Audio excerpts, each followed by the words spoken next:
C'est ce que disent ses proches depuis très longtemps. Leur idée, c'est d'enjamber la fin du quinquennat, d'installer dans l'idée des Français, dans l'esprit des Français, qu'il va y avoir une espèce de continuité.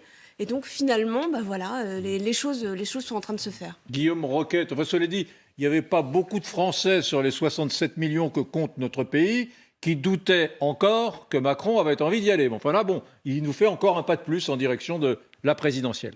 Oui, on a l'impression qu'il remet un euro dans le parc-mètre. Enfin, c'est à l'époque où on mettait encore de l'argent pour le stationnement, parce qu'effectivement, tout le monde le sait. Ah, vous vous souvenez de cette époque? Ça n'existe plus, les parcs-mètres? Si, ça existe, mais maintenant, il faut payer avec des cartes. Avec des cartes, ouais. Parce qu'il y a des jeunes dont on ne dira pas l'origine, parce que sinon j'irai en prison, qui les pillaient tous les uns après les autres. Et du coup, on les a changés par des parcs-mètres à cartes. Mais nous nous éloignons du cœur du sujet. On referme cette... Moi, j'ai le sentiment... Non, cela dit, moi j'ai piqué, quand j'étais jeune à Nantes, j'ai cassé des parcs-mètres. Et j'ai récupéré des pièces de monnaie. De petites saillies sur l'origine, moi j'en faisais partie. Allez, Éric. À des gangs de jeunes qui ont été démantelés. On referme va en parler si vous voulez. C'était dans la presse. Mais je referme la parenthèse. En fait, Emmanuel Macron, il est comme au début des courses de vélo en salle, vous savez, où tout le monde fait du surplace parce qu'il ne peut pas partir le premier. Donc effectivement, je pense que nous, ça nous passionne parce qu'on est journalistes politiques. Mais pour les Français, les choses sont claires. Dans tous les sondages, on sonde Emmanuel Macron parce qu'il est candidat de facto, même s'il ne l'est pas officiellement. Donc, oui, je ne sais pas si ça... Je pense que ça a l'avantage d'être candidat le plus tard possible, parce que c'est plus facile d'être président que d'être candidat. Ça lui permet de surplomber, donc ça continue. Bon, un mot rapide là-dessus, parce qu'on va très, très vite aller sur le véritable scoop de cette interview qui est ailleurs. Un mot là-dessus, Jad Zahab. Oui, sur cette envie, écoutez, il a envie d'avoir envie, c'est très bien. On a bien compris qu'il allait être candidat. Il l'est plus ou moins d'ailleurs depuis ses vœux qui étaient très offensifs et qui finalement étaient un avant-goût de sa campagne. Voilà, pour moi, c'est pas le fait politique de cette interview, c'est plutôt celui dont on va parler dans un instant, avec cette rhétorique qui, pour le coup, me semble plutôt relever d'une rhétorique de candidat et moins d'une rhétorique de président rassembleur et protecteur des institutions. Alors, réaction d'Alexis Corbière. Vous êtes avec nous depuis l'Assemblée nationale, député de la France Insoumise de Seine-Saint-Denis. Voilà, il le dit, j'en ai très envie, il n'y a pas de faux suspense. Bonne chose, non, d'accélérer un petit peu la campagne? Oui, non, mais Emmanuel Macron sera candidat. C'est un scoop pour personne et la seule chose qu'il fait, c'est qu'il veut essayer de choisir le meilleur moment. Mais moi, je propose depuis longtemps qu'il l'annonce officiellement parce que pour l'instant, il mène campagne avec les moyens que lui donne la présidence de la République, avec des moyens publics précisément, et c'est pas loyal par rapport aux autres qui sont candidats. Comme tout le monde sait qui va être candidat, il est testé dans les sondages, vous l'avez dit, il a d'ores et déjà une parole politique qui se tourne vers un deuxième quinquennat, qu'il l'annonce et qu'il soit un peu à égalité des autres et pas lui disposant d'une audience plus importante, de moyens publics que les autres candidats n'ont pas. Mais ce qui me semble le plus important de l'interview, si je puis me permettre, c'est la manière dont il entre en campagne. Il n'a pas seulement envie d'être candidat, il a envie d'emmerder une partie des Français. Et ça, c'est assez original, je le dis un peu en euphémisant, cette manière d'aborder les choses, qui est de continuer, me semble-t-il, à fracturer le pays, la population. Là, il montre du doigt les moins de 10% de Français qui ne sont toujours pas vaccinés, qui sont vus comme les responsables des problèmes. Et cette rhétorique, là encore, me semble être assez agressive et pas digne de la fonction présidentielle. Quel que soit ce qu'il en pense, le président, il doit convaincre. L'OMS dit qu'il faut convaincre pour vacciner, pas emmerder les gens. Et Macron, là, il dégrade cette fonction présidentielle et il veut mener une politique, me semble-t-il, qui n'est pas une politique qu'on attend d'un président de la République. Alors, Alexis Corbière, vous avez fait une magnifique liaison avec ce qui nous semblait être l'élément majeur de cette interview. Vous voyez d'ailleurs, mesdames, messieurs, apparaître sur l'écran de votre téléviseur la phrase exacte prononcée par le président de la République et à mon avis, on va en entendre parler quelques heures, voire quelques jours de cette phrase. Moi, dit-il au lecteur du Parisien, du quotidien Le Parisien qui l'interroge, moi, je ne suis pas pour emmerder les Français. Eh bien là, les non-vaccinés, j'ai très envie de les emmerder, donc on va continuer à le faire jusqu'au bout. Et je peux vous dire, Julie, qu'il y a déjà eu énormément de réactions dans le monde politique, sur les réseaux sociaux. Je ne suis pas convaincu que cette petite phrase serve les intérêts du président de la République, on verra. On va les voir dans un instant, ces réactions. Mais Alexis Corbière, on sait que vous êtes un petit peu pressé. Voilà, vous le dites, c'est pas digne d'un président. En même temps, il y a une urgence, non? Une urgence sanitaire, des services hospitaliers qui se tendent. On sait qu'il y a une majorité, une très très grande majorité de non-vaccinés dans les services de réanimation. Est-ce qu'il n'a pas raison, au-delà du terme qui est peut-être maladroit, de faire pression sur les non-vaccinés et de l'assumer pour le bien des Français?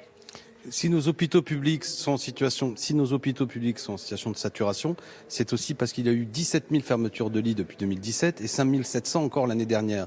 Donc ça crée une situation de tension à l'hôpital public, ce qui est assez paradoxal alors qu'on aurait dû au moins depuis 2 ans développer plus de moyens. Deuxièmement, je vais vous dire, quand on regarde les déciles de la population, il est quand même étonnant de constater que les 18-24 ans sont plus vaccinés, par exemple, que les plus de 75 ans qui, eux, doivent être vaccinés parce qu'ils sont en danger, évidemment, en danger de mort s'ils attrapent le Covid. Les plus de 75 ans qui ne sont pas vaccinés, il faut développer des politiques d'aller vers. C'est souvent des gens qui sont, en raison de leur vieillesse, de leur difficulté à se déplacer, peut-être parce qu'ils habitent dans des zones rurales où il n'y a pas de médecins, etc. Eux, il faut aller vers eux. C'est pas en disant je vais vous emmerder qu'on va les convaincre. Il y a un gisement, si je puis dire là, de vaccination que le président de la République ou des politiques de santé publique devraient dire là, c'est important. Et les paroles du président de la République ne vont pas régler le problème. Elles ne font que provoquer. Pardon de vous le dire d'une manière un peu triviale. Ce qu'il veut, il veut chauffer la situation. Il veut les chauffer, ces gens-là. Il veut les exciter encore plus. Il veut les désigner comme étant, par l'aspect caricatural sans doute qui va provoquer chez eux, comme étant les responsables du problème. Ça, c'est une stratégie de tension. Et je pense que notre pays, lui, il a envie aujourd'hui plutôt de se trouver des solutions de pacification de la situation qui vont par le partage des services publics, des politiques publiques qui ne se résument pas seulement à vaccinez-vous ou alors vous êtes responsable de votre maladie, qui est ce qu'on entend à l'Assemblée nationale depuis hier, avec une stratégie qu'on commence à connaître. S'il y a du chômage, c'est la faute aux chômeurs, s'il y a de la pauvreté, c'est la faute aux pauvres, s'il y a des gens malades, c'est leur faute à eux, etc. etc. Bien, nous pensons que tout ça n'est pas responsable et est un élément, là encore, une manière de rentrer en campagne, une stratégie de rentrer en campagne. C'est une stratégie de provocation et on va combattre ça parce que ça n'est pas ainsi qu'on réglera les problèmes. Merci beaucoup Alexis Corbière. Merci, on vous laisse merci Eric. Retourner en séance dans l'hémicycle. Je vous l'avais dit les amis, Alexis Corbière d'ailleurs qui ce soir parle très calmement. Il est arrivé parfois que des parlementaires de la France insoumise soient un peu plus excités. Corbière est très calme et il a beau jeu d'être calme parce que celui qui passe pour un excité, c'est le président de la République qui ose dire dans une interview, dans un grand quotidien, j'emmerde les non-vaccinés. Donc j'ai juste une question à vous poser. Qu'est-ce qu'il a voulu dire? Est-ce que c'est un abus de langage? Est-ce que c'est une exagération? Est-ce que j'arrive pas à comprendre quelle est la stratégie, la tactique du président? Est-ce qu'il s'est laissé déborder comme ça peut lui arriver parfois par... je sais pas, qu'est-ce qui lui a pris de dire ça? Mais vous le savez très bien, Eric, que c'est une interview, donc c'est relu. On n'est pas dans le cadre d'une petite phrase prise à la volée. Ça a été relu par l'Élysée. Bien entendu, c'est toujours... Alors, on n'a pas eu la confirmation précise pour cette interview, mais en tout cas... d'ordinaire, et ce serait étonnant que ce ne soit pas le cas actuellement, c'est relu effectivement. Donc le président de la République prononce la phrase, il la relit, ses services la relisent et il la laisse. Donc c'est une stratégie politique délibérée. On n'est pas dans le cadre d'une petite phrase à la volée lors d'un déplacement. Donc pourquoi il veut dire ça? Et c'est ça qui est intéressant, c'est qu'il sépare en fait la morale et la politique, parce que finalement c'est pas moral de dire quelque chose de pareil à ceux qui n'ont pas voulu se faire vacciner. J'ai envie de vous emmerder, ça va être dur pour vous, votre quotidien va être épouvantable. Mais d'un point de vue politique, stratégie de tension, il est du côté de la majorité. J'entendais tout à l'heure M. Manière sur votre plateau parler du cercle de la raison. C'est l'idée de dire si la raison est derrière moi, on est 90%, nous sommes 90%, parce que le président est vacciné, à être vacciné, je suis de ce côté-là, et puis les autres, je les laisse sur le bord de la route. Juste une chose, Frédéric Delpech, vous qui êtes le prince des indiscrétions politiques, ça a été confirmé à l'instant, cette interview a été relue par l'Élysée. Ça veut dire que ce n'est pas une erreur, ce n'est pas une coquille qui s'est glissée là, ce n'est pas une facétie du président de la République. Quand il dit « j'emmerde les non-vaccinés », il le relit au calme. Son service de presse le relit et ils sont heureux de leur coup et ils laissent le Parisien publier ce soir sur son site internet cette interview. Et nous le commenter, évidemment. Ouais. C'était fait pour ça. Mais quel est l'intérêt? Expliquez-moi, quel est l'intérêt de... L'intérêt, ça va susciter un déchaînement demain. L'intérêt, c'est de rentrer dans la campagne. On l'a dit, il a envie d'être candidat. Donc, il a envie. À partir du moment où il a envie, c'est ce qu'il dit ce soir, il a envie d'avancer ses arguments. Et ses arguments, c'est contrairement à une entrée en campagne qu'on aurait pu imaginer sur la thématique du rassemblement. En général, un président sortant, il se pose en rassembleur. Là, il se pose en président clivant qui va ressusciter certains clivages. Alors, au passage, bien évidemment, il s'adresse en grande partie à l'électorat de Valérie Pécresse, sur ce registre, ces personnes qui sont plutôt vaccinées, qui peuvent contester ceux qui ne le sont pas, voilà, ceux qui sont plutôt pour l'ordre, comme le disait Soisy il y a un instant. Effectivement, il s'adresse à cette frange de la population et de l'électorat. Donc, il y a une volonté, oui, de rentrer en campagne. Ce qui est assez bizarre quand même, c'est dans l'interview, il dit en même temps, tant que la situation sanitaire est celle-ci, je ne vais pas annoncer ma décision, mais il fait de l'argument sanitaire avec la vaccination un argument de campagne. Alors, et ça devient un peu ambigu. Il y a quand même une ambiguïté sur le sujet. Alors, il y va fort, donc effectivement, en disant, voilà, les non-vaccinés, j'ai très envie de les emmerder, j'irai le faire jusqu'au bout. Et puis, il ajoute, c'est l'immense faute morale des anti-vax. Ils viennent saper ce qu'est la solidité d'une nation. Quand ma liberté vient menacer celle des autres, je deviens un irresponsable. Un irresponsable n'est plus un citoyen. Guillaume Roquette, est-ce que politiquement, c'est une bonne stratégie quand on sait, encore une fois, que 90% des Français sont vaccinés, donc sont 92. De son côté. 92% précisément. Voilà, il sait que les gens sont de son côté, il essaie de convaincre les tout derniers. Est-ce que c'est une bonne stratégie ou est-ce que ça va créer encore des remous ? Moi, je pense que c'est une énorme connerie. C'est pour ça que j'écoutais vraiment avec beaucoup d'attention, je dis ça sans une once d'ironie, ce que disaient Soisy et Frédéric, parce que comme ça a été relu, ça veut dire que c'est pensé. Alors, c'est sans doute très intelligent. Moi, je ne vois que le côté retour du mauvais Emmanuel Macron, de cet homme arrogant, cet homme qui nous disait qu'il avait changé. Vous vous souvenez, c'était sur LCI et TF1 il y a quelques semaines. J'ai blessé des gens, je ne le referai pas. On peut continuer à bousculer les choses tout en ne blessant pas. Et ben, les bonnes résolutions, elles ont duré moins. En général, ça dure un mois, les bonnes résolutions de début d'année. Là, ça a encore été moins. J'entends tout ce qu'il dit, que c'est pour rassembler autour de lui le cercle des gens raisonnables. Mais nous connaissons tous autour de nous, chaque citoyen, des gens qui ne sont pas vaccinés. On est en colère contre eux. On essaie de les convaincre. Mais en même temps, on entend cette opposition. Est-ce que le job d'un président de la République, c'est de dire ces gens-là, je vais les emmerder jusqu'à la fin? À mon avis, c'est le contraire de la fonction. Frédéric le disait à l'instant, quand on est candidat à sa réélection, en général, on se pose en rassembleur. Et c'est ce qu'il avait fait. Cette gestion du Covid, elle était réussie. Mais alors là, comment vous l'expliquez, et là, il braque les gens. Zab. Moi, je ne comprends pas. Parce que voilà, comme on le disait, ça a été relu, tout ça a été étudié, chaque mot est pesé. Il le sait que ça va faire parler. Il y a quoi comme stratégie derrière, Jade ? Alors, premièrement, sur le fond, est-ce que c'est une découverte pour nous que le gouvernement veut faire peser les contraintes sur les non-vaccinés ? Pas du tout. Donc, ce qui compte dans ce propos-là, c'est la forme et la méthode. Et en effet, il me semble qu'on est dans une époque qui valorise la surenchère, qui valorise le dogmatisme, qui valorise l'extrémisme. Et d'ailleurs, quelques lignes plus loin dans l'interview, il dit « Il y a dans notre époque une fascination du conflit, du clash, du sensationnel ». Mais Monsieur le Président, est-ce qu'il a cédé à ce conflit, à ce clash, à ce sensationnel qu'il dénonce 3 lignes plus tard? Moi, je crois en effet qu'il descend de son piédestal, le président de la République, et il entre dans l'arène de la campagne, même s'il nous dit qu'il a envie d'être candidat. Ces termes-là sont des termes de candidat à l'élection présidentielle. Jad Zab, j'entends ce que vous dites. OK, il est clivant, il se contredit lui-même, puisqu'il avait décidé de cesser de blesser les Français. D'accord, bon, très bien. Je voudrais que qu'on se mue chacun en spin doctor spécialiste de communication et qu'on essaie de comprendre en quoi ça lui est utile. Enfin, mais où est l'utilité de ce truc? J'emmerde. Enfin, vous imaginez les gens qui en ce moment sont pas tout à fait macronistes, qui le trouvent un peu arrogant, etc. Quand ils allument LCI, là, à l'instant, ils voient Macron veut emmerder les non-vaccinés, mais soudainement, il transforme des millions ou des centaines de milliers de gens dubitatifs en ennemis de la Macronie. Si on veut se faire détester, il n'y a pas plus formidable que dire « j'emmerde les non-vaccinés ». Enfin, je veux dire, franchement... Les gens reviennent des fêtes. Qu'est-ce qu'ils ont entendu pendant toutes les fêtes? On est emmerdés par les non-vaccinés. Les gens le disent autour de nous. Vous ne l'avez pas entendu, vous, pendant les fêtes? Finalement, ce que dit Emmanuel Macron, la façon de le dire, alors on peut discuter. Effectivement, ce n'est pas des paroles d'un président. Ce que je disais tout à l'heure, on laisse de côté les histoires de morale ou bien de rassemblement. Là, on est vraiment dans le cas d'un candidat.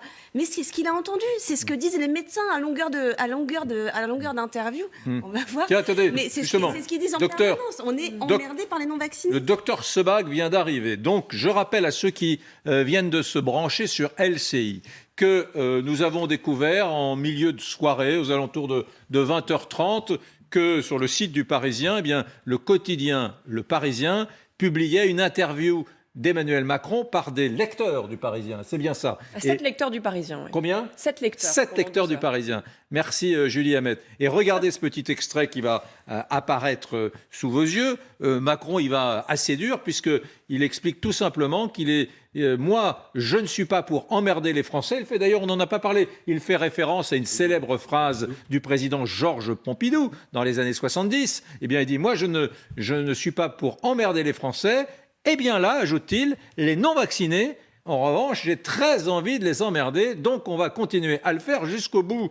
Franchement, c'est... Il y a deux choses. C'est maso, non ? Il y a d'abord la vulgarité, le mot emmerdé venant d'un président de la République, ça c'est le premier point, mais il n'aurait pas dû dire non-vaccinés, il aurait dû dire les anti-vax. Parce que moi, je vois une différence comme médecin entre les anti-vax et les non-vaccinés. Il y a des non-vaccinés qui ne savaient pas, qui étaient un petit peu éloignés. Par contre, les antivax, oui. Mais c'est les mêmes qui engorgent les services de réanimation, non? Les antivax et les non-vaccinés. Non, les antivax, non, mais c'est des vous avez... qui font du prosélytisme. Oui, mais le Non. résultat est le même, non, sanitairement parlant? Non, les antivax ne sont pas vaccinés, les antivax peuvent arriver en réanimation. Mais vous avez des gens qui ne sont pas vaccinés parce qu'ils ne savaient pas, ils ne sont pas fondamentalement contre la vaccination. Donc, ce n'est pas la même chose. De dire les non-vaccinés, il y a des tas de gens qui ne sont pas vaccinés et qui pourraient l'être, qui doutent, il suffit de les convaincre, on arrive à en convaincre régulièrement. D'ailleurs, le pass vaccinal, on a vu qu'il y avait des gens qui ont reçu une primo-vaccination. Par contre, les antivax, oui. Et ceux-là, ils sont irréductibles, ceux-là, on n'arrive pas à les convaincre, puisqu'ils sont vraiment prosélytes contre la vaccination. Quand même, quand on regarde les chiffres ce soir, la barre des 20 000 personnes hospitalisées, donc franchie ce soir, c'est une première depuis le 21 mai dernier. Au-delà de la forme, oui, tape fort effectivement, et on a bien compris que vous trouvez que c'était vulgaire et inapproprié. Au-delà de la forme, est-ce que vous comprenez l'urgence et la stratégie du gouvernement qui est de mettre la pression, évidemment, toute la pression sur les non-vaccinés? C'est là-dessus que ça se joue. Vous dire deux choses. D'abord, toutes les personnes aujourd'hui, une grande partie qui sont hospitalisées et en soins critiques et en réanimation, c'est du Delta. C'est du Delta, parce que on dit beaucoup de choses sur l'Omicron. Ça, c'est le premier point. Le deuxième point, si vous voulez, et ce qu'on espère effectivement, c'est qu'avec l'Omicron, on a les études anglaises, on a les études écossaises, sud-africaines, danoises, qui montrent qu'il y a très très peu de gens qui font des formes graves. On aura certainement une montée des hospitalisations, mais il resteront 2-3 jours avec de l'oxygène. Mais aujourd'hui, les chiffres, on est à plus de 3600, si vous voulez, et puis 271 000. 3600 en soins critiques. Oui, en soins critiques, mais 271 000 contaminations. En quelques jours, on est à plus d'1 million détectés. Alors là-dessus, on sait qu'il y a très peu. Là, il commence à y avoir, il y a un peu de Delta et il y a l'Omicron qui commence à tasser. Et qui se superpose. Voilà, qui se superpose. Mais on n'a pas terminé avec le Delta.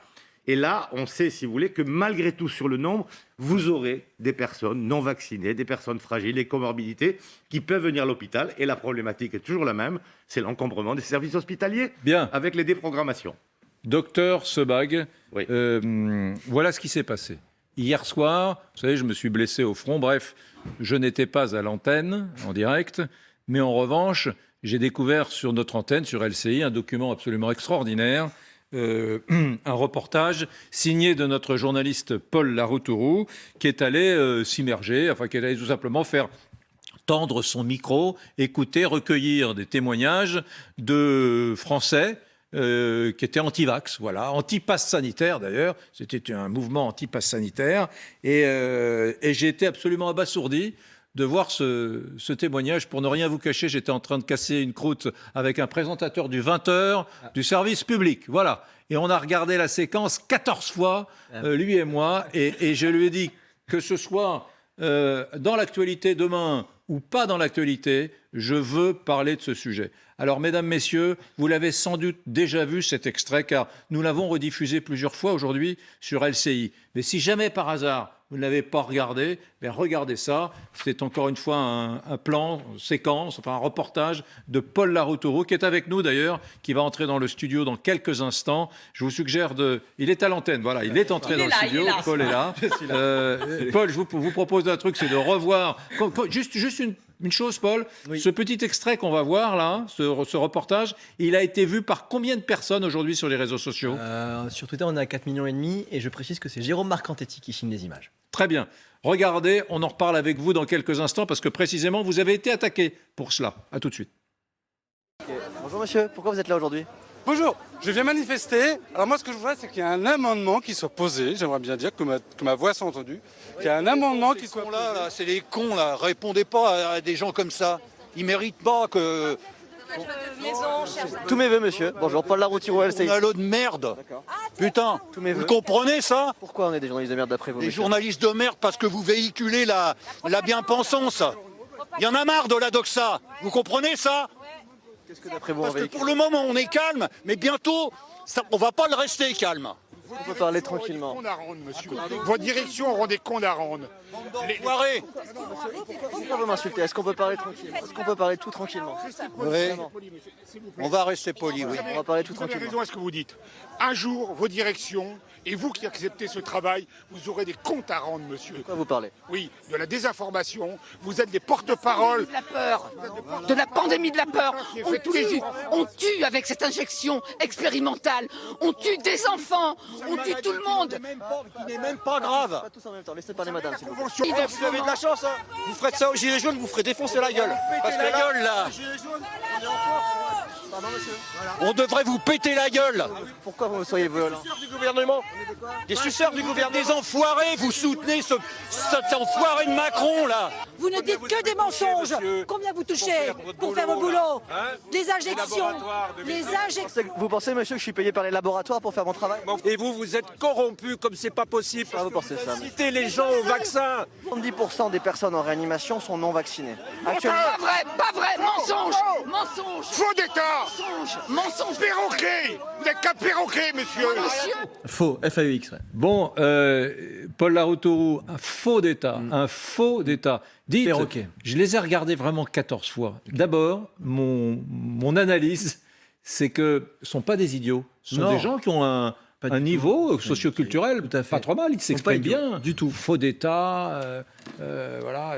C'était qui ces gens? Vous les avez sentis comment? C'était des militants, des gens d'extrême gauche, d'extrême droite? C'était toute la France? Qualifier poétiquement, ce qui est important, c'est que il faut juste un tout petit peu recontextualiser le sujet, notamment, vous savez, le professeur Grimaldi de l'Journal du Dimanche et le député Sébastien Huyghe. La question, c'est les non-vaccinés sont donc majoritaires, malheureusement, dans les hôpitaux. Ils sont plus nombreux, je parle sous le contrôle.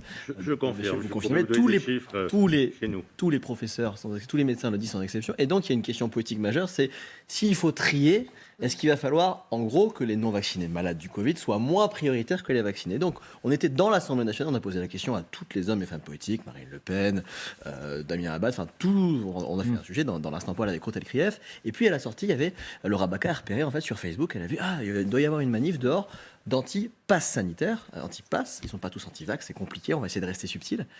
Et donc, je sors, je me dis, il pleut, il n'y aura personne, et là, je vois vraiment, je dirais, environ 500 personnes sous une pluie, donc vraiment motivées. Et ce que vous avez vu, là, c'est vraiment le plan séquence signé Jérôme Marcantetti, c'est vraiment, moment, j'arrive, premier monsieur, en arrivant, je lui pose une question, et c'est vraiment un plan séquence, à la fin, il y a un tout petit peu de montage, mais sinon, il y a très peu de montage, et on voit, effectivement, je suis totalement d'accord avec votre analyse, ils ne sont pas du tout bêtes, ils sont éduqués. Après, je pense... C'est un avis personnel, je pense qu'ils s'auto-intoxiquent sur leur sources alternatives dans leur bulle connective sur Facebook, sur Twitter. Enfin, ils sont très sincèrement persuadés que quand je leur dis Madame, je vous assure qu'aujourd'hui, dans les hôpitaux en réa, il y a plus de non-vaccinés que de vaccinés. Oui, il le dit, c'est un mensonge. Voilà, ils sont persuadés. Un faux d'État. Ouais, que je suis un corrompu, que je suis payé par Pfizer et Emmanuel Macron pour vendre le vaccin. Mais ils le pensent vraiment, ils sont sincères et ils sont pas bêtes. Et alors, il y avait qui dans cette manifestation? Parce qu'effectivement, on voit qu'il y a ce noyau d'anti-vaccins assez radical. Est-ce qu'il y en avait d'autres à qui vous pouvez dialoguer? Parce que le premier à qui vous parlez, pour le coup, ça se fait dans le calme. C'est qu'après que vous êtes apostrophé par ce monsieur. Moi, j'ai la chance d'avoir couvert beaucoup de manifestations comme ça d'antipass depuis depuis 2 ans, sous toutes les formes que ça a pris. Évidemment, c'est compliqué. Il y a des gens aussi très intelligents, il y a des pacifiques, ils ne sont pas tous haineux. Là, c'est ce qui m'est arrivé hier. Ils étaient un peu vindicatifs. Mais il y a aussi des gens intelligents. Il y a des anciens gilets jaunes, il y a des gens très politisés. Et puis, il y a évidemment Florent Philippot, qui est un des organisateurs et qui organise ce samedi Alors justement, une manifestation. on va l'écouter, Florent Philippot, parce qu'il vous attaque directement. Il dit ce que vous avez montré, en gros, c'est caricatural. C'était que 2-3 personnes dans la manif. Tous les autres ne pensent pas pareil. On écoute Florent Philippot et vous lui répondrez. Votre journaliste n'a pas du tout fait face à de la haine ou quoi que ce soit. Il est tombé sur 3 personnes. Il a fait l'angle de ne choisir que ces 3 personnes sur 1500 parce qu'il était là, il était au zoo. Pour lui, il était au zoo. Hein. Il allait voir des bêtes, des animaux. Paul Laroutourou choisit 3 personnes et décide que ça résume une manifestation. Elle est là, la manipulation. Okay, il faut vraiment... Alors là, donc, il s'en prend à vous directement. Ah, oui. Au zoo. Vous étiez au zoo, et vous avez présenté une vision caricaturale volontairement de cette population. Tellement de choses à lui répondre en quelques mots. Déjà, il est dans le sujet dans l'instant, Paul de Routel-Crifer. Il est interviewé avec Véronique Jeunesse à la fin. Je l'interview. On se parle. Et donc, il est dans mon sujet. Et en l'occurrence, nous ne faisons que diffuser encore une fois une séquence qui nous est arrivée. Je ne fais aucune généralité. Je viens de vous dire qu'il y avait des gens intelligents. Pensez que dans notre démarche journalistique, on se croit au zoo. Ces gens, ce n'est pas un spectacle. Mon but n'était en aucune façon de faire un buzz, mais c'est même le contraire. Et en l'occurrence, désolé, c'est pas à moi de dire que ce que vous avez vu, évidemment, c'est de la haine. Donc ces personnes-là, il y en a le monsieur qui menace concrètement de nous péter la gueule. On devrait vous péter la gueule, voilà, ce qu'il dit concrètement. Ça, si c'est pas de la haine, de la violence, comment ça s'appelle? Je ne sais pas de généralité, mais il y a eu de la haine. Bien sûr, dans cette manifestation avec ces gens-là, il y a donc la comédienne Véronique Jeunesse. Tout à fait, oui. Qui, elle, est vaccinée pourtant. Alors, elle est vaccinée, mais elle est anti-pass. Elle est même montée sur la camionnette pour prendre la parole. Et elle dit, elle aussi, quand je lui dis, mais il y a une majorité de non-vaccinés en hôpital, elle dit, c'est faux, c'est un mensonge. Alors justement, je vous propose d'écouter cette séquence. Il y a Florent Philippot qui effectivement menait cette manifestation. Véronique Jeunesse, cette comédienne, faisait partie du cortège. On écoute les deux. J'ai vu tout ça. Je ne suis plus surpris de rien. On a oublié le serment d'Hippocrate, on a oublié tous nos principes. On va vers quelque chose de très sale, très très sale. Je vous dis, il n'y a plus de limite à cette logique. Et à la limite, moi je proposerais que les politiques qui votent la suppression de lits, eux, n'aient plus accès à l'hopital. Voilà, parce que c'est eux les premiers responsables. Non mais si on va dans leur logique... Je ne comprends pas cette haine de non-vaccinés, cette chasse à la sorcière. Et surtout, ça n'a rien à voir, les vaccinés n'ont rien à voir dans la surcharge des hôpitaux. C'est sûr qu'il y a beaucoup de médecins qui disent que les non-vaccinés sont majoritaires dans les hôpitaux aujourd'hui. Et alors, il faut croire qu'ils mentent. Voilà. Je vous vois regarder ça, mon cher Guillaume Roquette, d'un air dubitatif. Est-ce à dire qu'il faut aussi savoir écouter ces gens-là? Alors d'abord, moi je voudrais rendre hommage à la placidité et à la maîtrise de lui-même de Paul Laroutourou, parce que on regarde ça derrière notre écran, mais à mon avis, quand il est face à ces gens-là, continuer à poser ces questions comme s'il était sur le plateau d'LCI, ça ne va pas être simple, donc respect. Ensuite, sur le fond, moi, en voyant ces gens et en les écoutant, je me disais, ça va être très difficile de les convaincre, parce que effectivement, ils sont dans leur univers, qui se sont construits, ils n'entendent plus que les arguments qui vont dans leur sens. Et donc, c'est pas pour ça que le président de la République doit vouloir les emmerder, parce que c'est pas son travail. Mais on est là dans une situation d'échec. C'est-à-dire que on espérait que les arguments raisonnables pouvaient emporter l'adhésion de tout le monde. Il y a des gens qui ont l'air d'être des gens intelligents, parce qu'ils ont un discours construit, qui n'ont pas les mêmes références que nous. Alors, ou bien ils sont dingues et ils pensent qu'on leur inocule la 5G, ou bien ils considèrent que leur liberté, la maîtrise de leur personne, de ce qui s'injecte ou non, a une valeur plus forte qu'éventuellement leur propre santé. Parce qu'on leur dit, on leur répète qu'ils risquent de finir à l'hôpital. Surtout que les gens qu'on voit là, ils ont plus de 18 ans, donc a priori ce sont des sujets à risque, mais il faut comprendre qu'ils vivent peut-être dans le même monde que nous, mais ils n'ont pas les mêmes références et les mêmes hiérarchies de valeurs que nous. Et ça, c'est très difficile à faire changer, à mon avis. Vous sentiez, Paul, que le dialogue n'était pas possible du tout? Totalement. Alors, encore une fois, restons subtils, il y a quelques personnes, évidemment, qui sont encore sur les 500. Je n'ai pas parlé à tout le monde, mais très sincèrement, je passe outre la haine. Malheureusement, tous les reporters, vous me parlez de ma placidité, mais on est tous habitués, malheureusement, de plus en plus, depuis les Gilets jaunes, même avant, à une haine pure des journalistes et des menaces physiques. Donc ça, c'est notre quotidien, malheureusement. Mais moi, pour répondre à votre question, oui, aujourd'hui, il y a vraiment l'air de la post-vérité, des gens qui ne croient plus en la vérité des faits. Et je reviens aux ces gens qui ne me croient pas quand je leur dis mais venez avec moi dans les hôpitaux, je vous garantis que dans les réa, il y a plus de non-vaccinés que de vaccinés. Ils ne nous croient. Mais oui, parce que ils ne nous croient plus. Ouais. J'ai entendu un scientifique l'autre jour qui disait que pour énoncer un propos complotiste, il y a besoin de 7 mots. Et pour le dénoncer, il y a besoin de 1500 mots. C'est-à-dire que c'est une belle synthèse. Ouais. C'est beaucoup plus compliqué de convaincre que les gens sont. Juste une chose, oui. vous avez là dans votre vie de journaliste, mais là, vous n'avez pas eu peur de vous prendre une baigne à un moment donné? Enfin, encore une fois, je ne veux pas du tout faire mon blasé, mais vraiment tous les reporters vous le diront, même dans les Gilets jaunes, j'ai connu des situations beaucoup plus tendues. Beaucoup font le parallèle d'ailleurs, avec effectivement même le côté complotiste, cette colère qui dépasse le simple sujet de la manifestation, une espèce de défiance envers les institutions. Beaucoup font le parallèle avec les Gilets jaunes. Oui. Je pense que d'ailleurs, il y avait dans le lot, il y a un ancien gilet jaune. Un ancien gilet jaune. Docteur Sebag, quand même là-dessus. Quand je vois ces images, j'en ai vu d'autres. Bon, bien sûr, c'est très triste, mais je me pose des questions. Je me dis, mais comment nous, les médecins, vous, les journalistes, les politiques, comment on a pu en arriver là? Qu'est-ce qu'on a dit? Qu'est-ce qu'on n'a pas dit? Pour qu'il y ait des gens, si vous voulez, on n'arrive plus à parler. Vous savez, il y a une personne, on montre des témoignages de personnes qui sont en réanimation, on en a interviewé beaucoup, et qui dit, je vous en supplie, je me suis trompé, vaccinez-vous. Un est mort, et on a mis sa photo, il y a eu un reportage de l'AFP qui a été fait, et tous les réseaux sociaux ont dit que c'était un comédien, qu'on l'avait pris, que c'était faux, on l'avait mis sur un fauteuil avec des tuyaux dans le nez.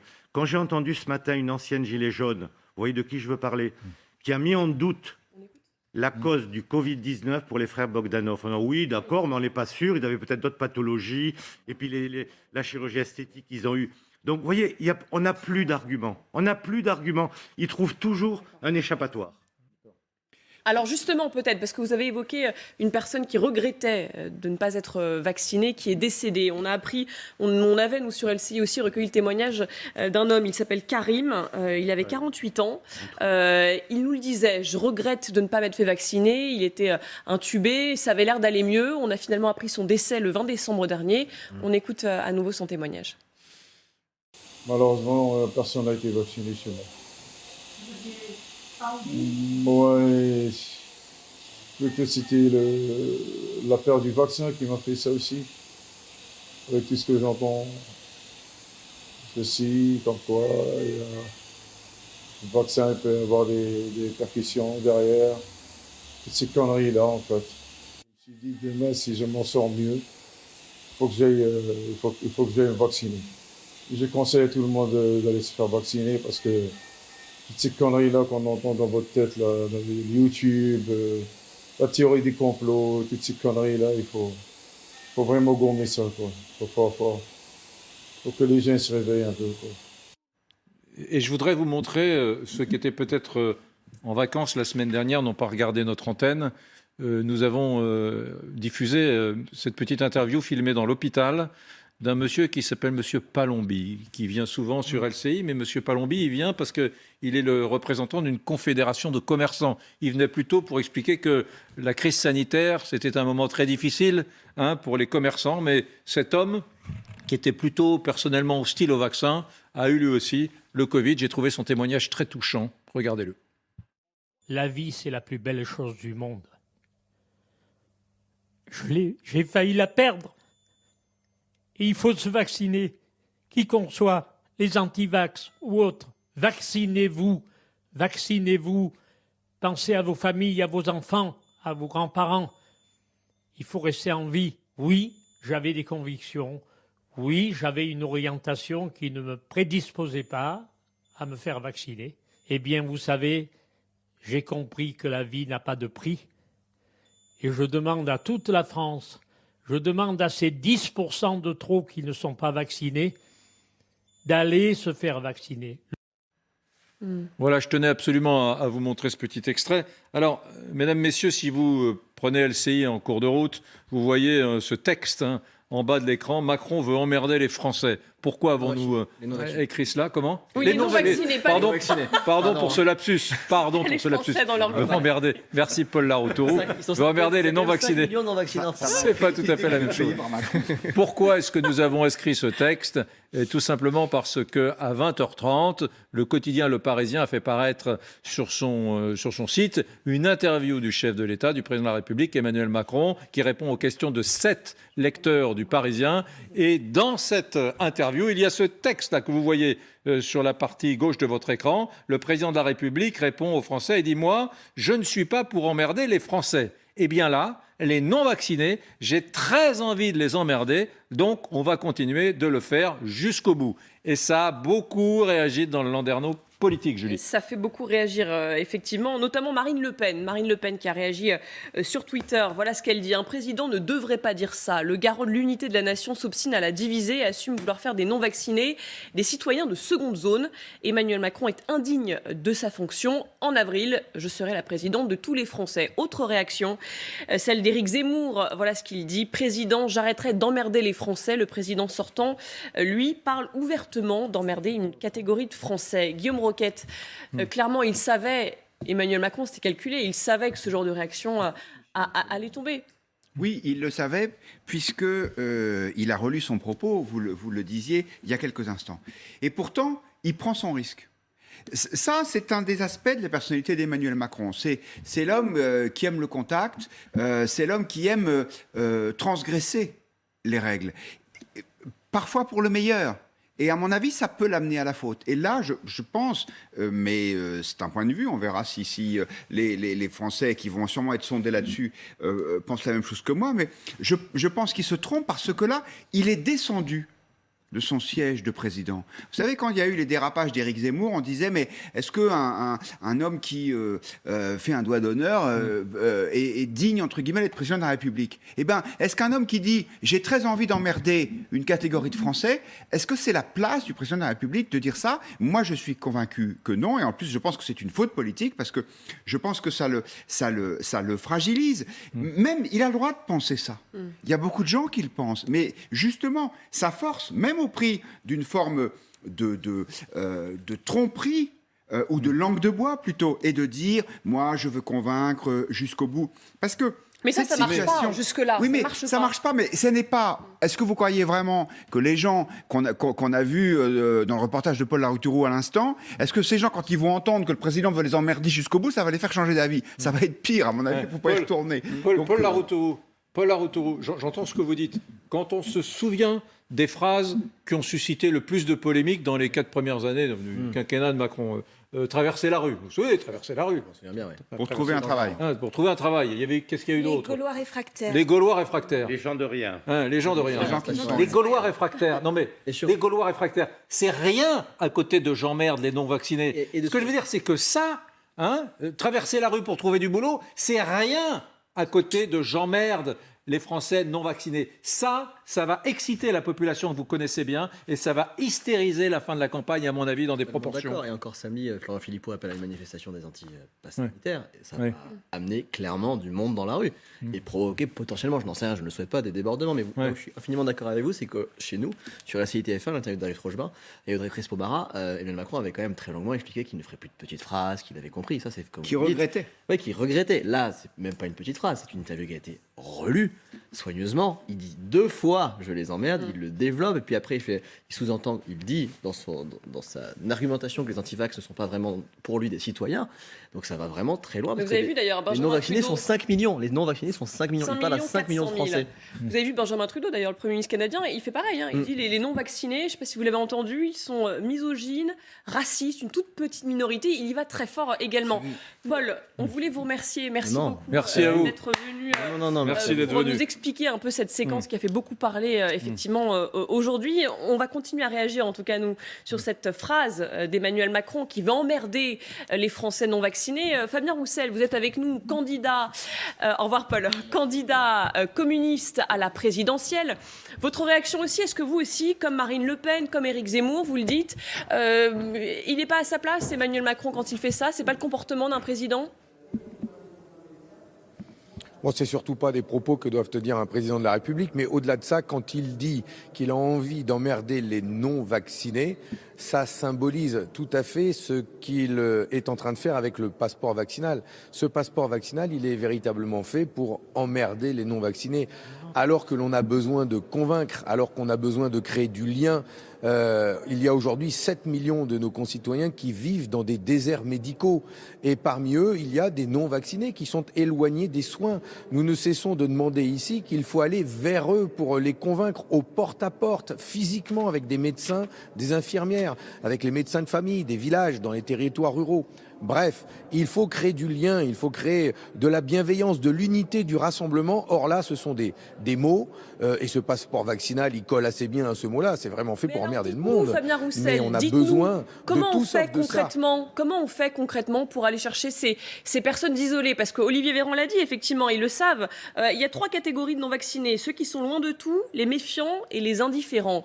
Ceux qui sont loin de tout, on fait quoi concrètement? Qu'est-ce que vous conseillez au gouvernement là? Comment on va les chercher eux? Mais c'est tout le débat que nous avons depuis plusieurs jours et qui va reprendre là dans quelques minutes. Nous avons fait ces propositions-là. Je vais vous donner un exemple. Dans ma circonscription rurale du Nord, Saint-Amand-les-Eaux, je discute avec les médecins, avec la communauté des médecins de mon territoire. Il y a des non-vaccinés chez nous. Ce ne sont pas des gens qui sont anti-vax, ce ne sont pas des complotistes. Ce sont des gens qui sont loin de la médecine, qui ne vont jamais voir le médecin. Si seulement, et c'est ce que nous demandons, si seulement les médecins avaient accès à la liste des non-vaccinés de leur territoire pour pouvoir aller les voir physiquement au porte-à-porte pour leur proposer le vaccin. Ça ne se fait pas. Quand ça se fait, ce sont des démarches individuelles et au hasard parce que les médecins n'ont pas la liste des non-vaccinés. Et pourtant, les médecins en reçoivent des listes de patients. Par exemple, ils reçoivent la liste des femmes qui n'ont pas encore fait leur dépistage, leur mammographie. Ils reçoivent la liste des hommes et des femmes qui doivent faire leur dépistage du cancer colorectal. Ils reçoivent ces listes-là et ils doivent les appeler individuellement. Eh bien, faisons la même chose avec les non-vaccinés. Ayons cette démarche-là. Et nous verrons bien que parmi les près de 6 millions de non-vaccinés, les anti-vax purs et durs sont minoritaires. Allons faire tous les autres. Les plus de 80 ans qui ne sont pas vaccinés et qui est la tranche d'âge la plus éloignée du vaccin, ce ne sont pas des complotistes. Pas d'accord avec ça. Isolés. Attendez, le docteur Robert Sebag qui est sur le plateau semble dubitatif. Non, c'est pas que je suis dubitatif. Le pass vaccinal va quand même. On a vu l'augmentation, malgré tout, d'un certain nombre de personnes qui n'étaient pas du tout vaccinées, des primo-vaccinés. D'autre part, là, les verts, bien sûr, il y a les médecins, mais nous avons des caisses d'assurance maladie régionales, départementales, qui ont le nom des gens, qui ont leur âge, qui ont le nom de leur médecin, qui savent s'ils sont vaccinés ou pas vaccinés. Ils ont leur adresse, on peut les écrire, on peut leur écrire, on peut les convoquer. En Espagne, on a réussi à vacciner une majorité de personnes à risque et des personnes âgées. Pourquoi, dans notre pays, on n'y arrive pas? Alors que je pense que nous avons les moyens d'aller vers. Mais c'est le pass vaccinal plus cet aller vers. Bien, merci. Mais justement... Je vous en prie, Fabien Roussel, je vous en prie, concluez. D'abord, je suis d'accord avec le médecin qui est en plateau. Oui, aujourd'hui, la majorité des personnes dans les hôpitaux sont des non-vaccinés. C'est bien pour cela qu'il faut tout faire pour les convaincre de se faire vacciner. Je suis celui qui lance cet appel depuis plusieurs mois pour dire qu'il faut la vaccination généralisée. Il faut le faire. Mais pour cela, il faut réussir à les convaincre. Et vous savez, je connais, moi, les courriers de la Sécu en direction de ceux qui sont éloignés des soins, notamment les personnes âgées. Ils en reçoivent des courriers et des coups de fil. Ils ne répondent pas, ils ne les lisent pas. Il faut aller les voir. Oui. Mais c'est un vrai travail physique à faire. Il y a des ONG, il y a de la Croix-Rouge. Dites, Fabien Roussel, là, en ce moment même, je vois l'environnement derrière vous. Vous êtes à l'Assemblée nationale. Vous vous préparez à une grande nuit de débat. Et a priori, cette nuit, les parlementaires devraient voter le fameux pass vaccinal qui n'a pas été voté hier suite à l'accident dont on a parlé, l'accident entre guillemets. La suspension surprise, la suspension surprise de l'examen à minuit. Mais là, a priori, le pass vaccinal, c'est pour cette nuit. Oui, il va revenir cette nuit et puis nous allons débattre, défendre des amendements. Il y a une majorité, la majorité du président de la République pour faire voter ce passe vaccinal. Mais nous, par exemple, nous allons défendre des amendements pour au moins éviter qu'il s'applique aux mineurs, pour les 12-18 ans. Et c'est un moindre mal. On appelle ça des amendements de repli. Mais on va mener ce débat parlementaire tranquillement, sereinement et sans s'insulter parce que justement, on a besoin d'un débat apaisé, on a besoin de bienveillance. Cette pandémie, elle est dure, elle fait beaucoup de victimes, les soignants en ont marre. Et justement, c'est trop facile de la part du président de la République de jeter l'anathème sur les non-vaccinés quand on voit qu'il y a des hôpitaux qui ferment, comme Bichat, avec 400 lits en moins. Et donc, il faut mettre le paquet sur nos hôpitaux publics, sur notre santé publique. Bien. Et il ne faut pas se voiler la face et jeter des anathèmes comme ça. Merci Fabien Roussel. C'est intéressant d'ailleurs de voir les réactions politiques ce soir. Comme c'est Macron qui passe pour un énervé, un excité, en disant j'emmerde les non-vaccinés, eh bien toutes les oppositions disent il ne faut pas jeter d'huile sur le feu, il faut rester nuancé, modéré, etc. Juste une chose, les amis, s'il vous plaît, octroyez-moi 3 minutes. Comme on parle des non-vaccinés, moi j'avais envie de parler de 2 bons camarades que je connaissais bien, Igor et Grishka Bogdanov, qui sont morts tous les deux, les jumeaux qui sont morts tous les deux du Covid. Voilà, c'est Igor qui a suivi son frère Grishka. On a appris sa mort hier soir. Et un homme les connaissait très bien, mais très très bien. Il était là quand il connaissait des moments difficiles. Cet homme, c'est l'ancien ministre de l'Éducation nationale, Luc Ferry, qui a choisi ce matin LCI pour s'exprimer assez brièvement sur ses 2 amis, Igor et Grishka Bogdanov. Écoutez-le.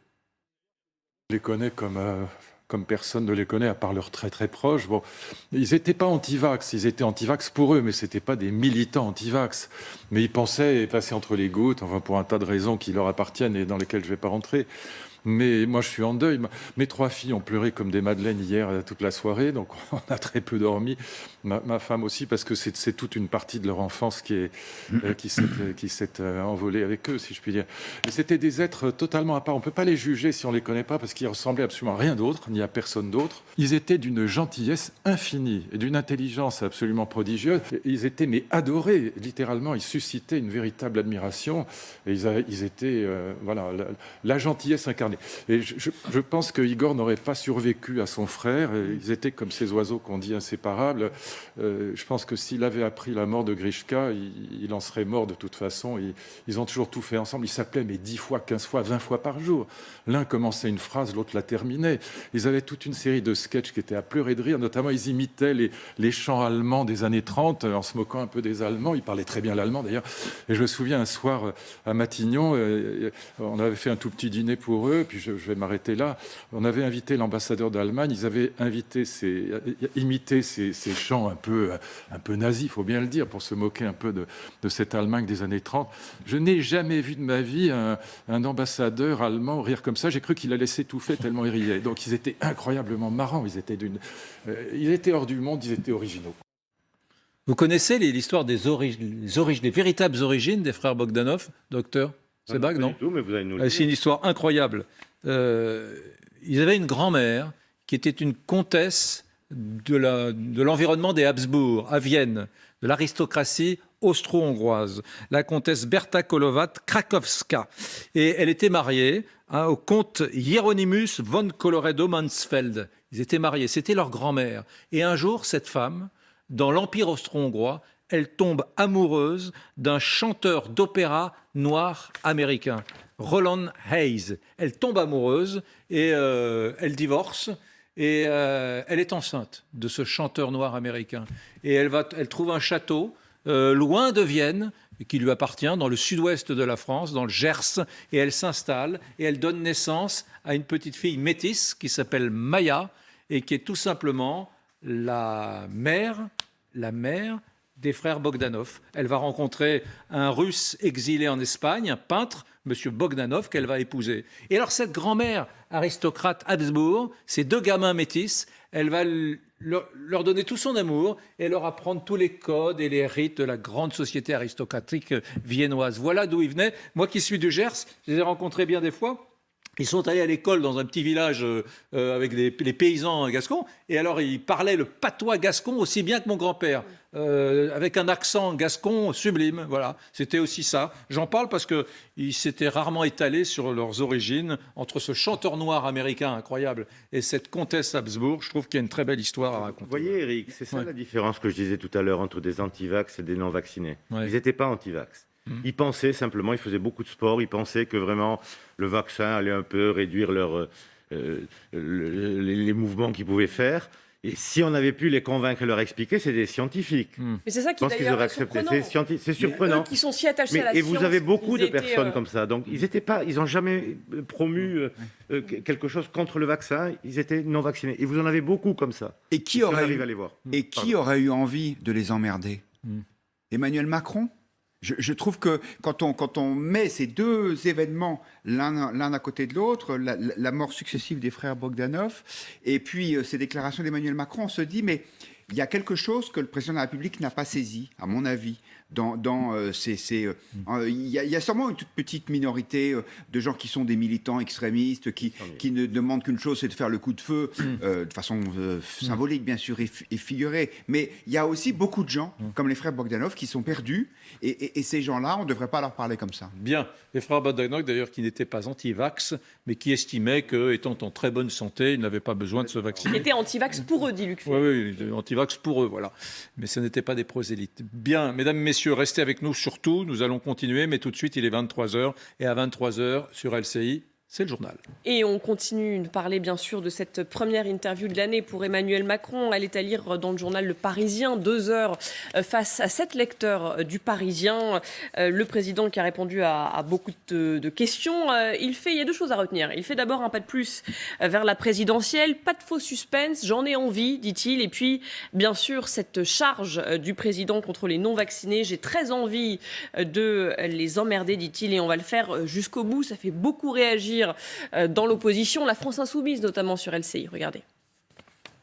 Emmanuel Macron sera candidat. C'est un scoop pour personne et la seule chose qu'il fait, c'est qu'il veut essayer de choisir le meilleur moment. Mais moi, je propose depuis longtemps qu'il l'annonce officiellement parce que pour l'instant, il mène campagne avec les moyens que lui donne la présidence de la République, avec des moyens publics précisément, et c'est pas loyal par rapport aux autres qui sont candidats. Comme tout le monde sait qui va être candidat, il est testé dans les sondages, vous l'avez dit, il a d'ores et déjà une parole politique qui se tourne vers un deuxième quinquennat, qu'il l'annonce et qu'il soit un peu à égalité des autres et pas lui disposant d'une audience plus importante, de moyens publics que les autres candidats n'ont pas. Et en attendant, les échanges ont repris dans l'hémicycle sur la transformation du pass sanitaire en pass vaccinal. Mais le gouvernement pointe l'irresponsabilité des oppositions après la suspension surprise cette nuit de l'examen du texte. Colère de l'exécutif face à l'urgence sanitaire. Certains s'ingénuent à faire des coups politiques pour freiner le débat. Je vous le dis, ce n'est pas responsable. Le virus galope et vous tirez sur le frein à main. Que pensent nos concitoyens de ces facéties? Croyez-vous qu'ils rehaussent le débat public? Que pensent, mesdames et messieurs les députés, nos soignants engagés, qui eux ne s'arrêtent pas à minuit, comme vous l'avez souhaité voter? C'est purement irresponsable.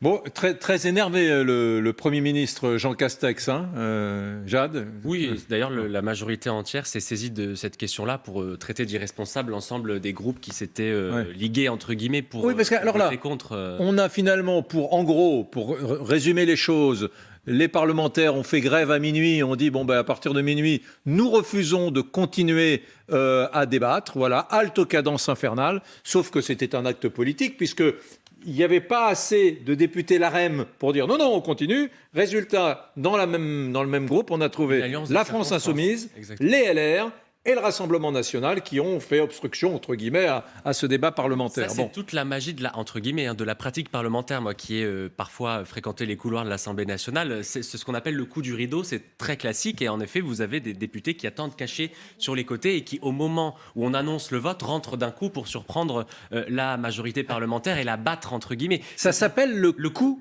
du rideau. Le coup du rideau. En fait, ils sont cachés derrière le rideau et quand le président de séance annonce le scrutin, puisque vous savez que le scrutin est annoncé dans l'enceinte de l'Assemblée nationale, eh bien les députés qui sont cachés, entre guillemets, arrivent et font en fait changer les calculs de la majorité, puisqu'en effet, Olivier Véran n'avait pas vu qu'il y avait tous ces députés-là en réserve. Alors, d'un point de vue extérieur, ça semble très cynique et on se dit, mais c'est dans les hôpitaux le drame absolu et les oppositions jouent, entre guillemets, avec la procédure parlementaire, mais en fait, ce sont les règles. Ça s'est toujours fait, ce coup du rideau, et ça arrive dans des circonstances assez dramatiques pour les hôpitaux. Ça vous exaspère, pour les docteur? soignants. Non, mais c'est la pratique dans lequel on vit. Mais quelle image on est en train de donner aux Français où on leur dit tous les jours on va dépasser 200 000, 300 000, il va y avoir des arrêts de travail, pas des arrêts de travail, de l'absentéisme lié à la maladie, vos enfants à l'école ont un problème, et puis on leur dit le coup du rideau, ils se planquent derrière le rideau pour rentrer.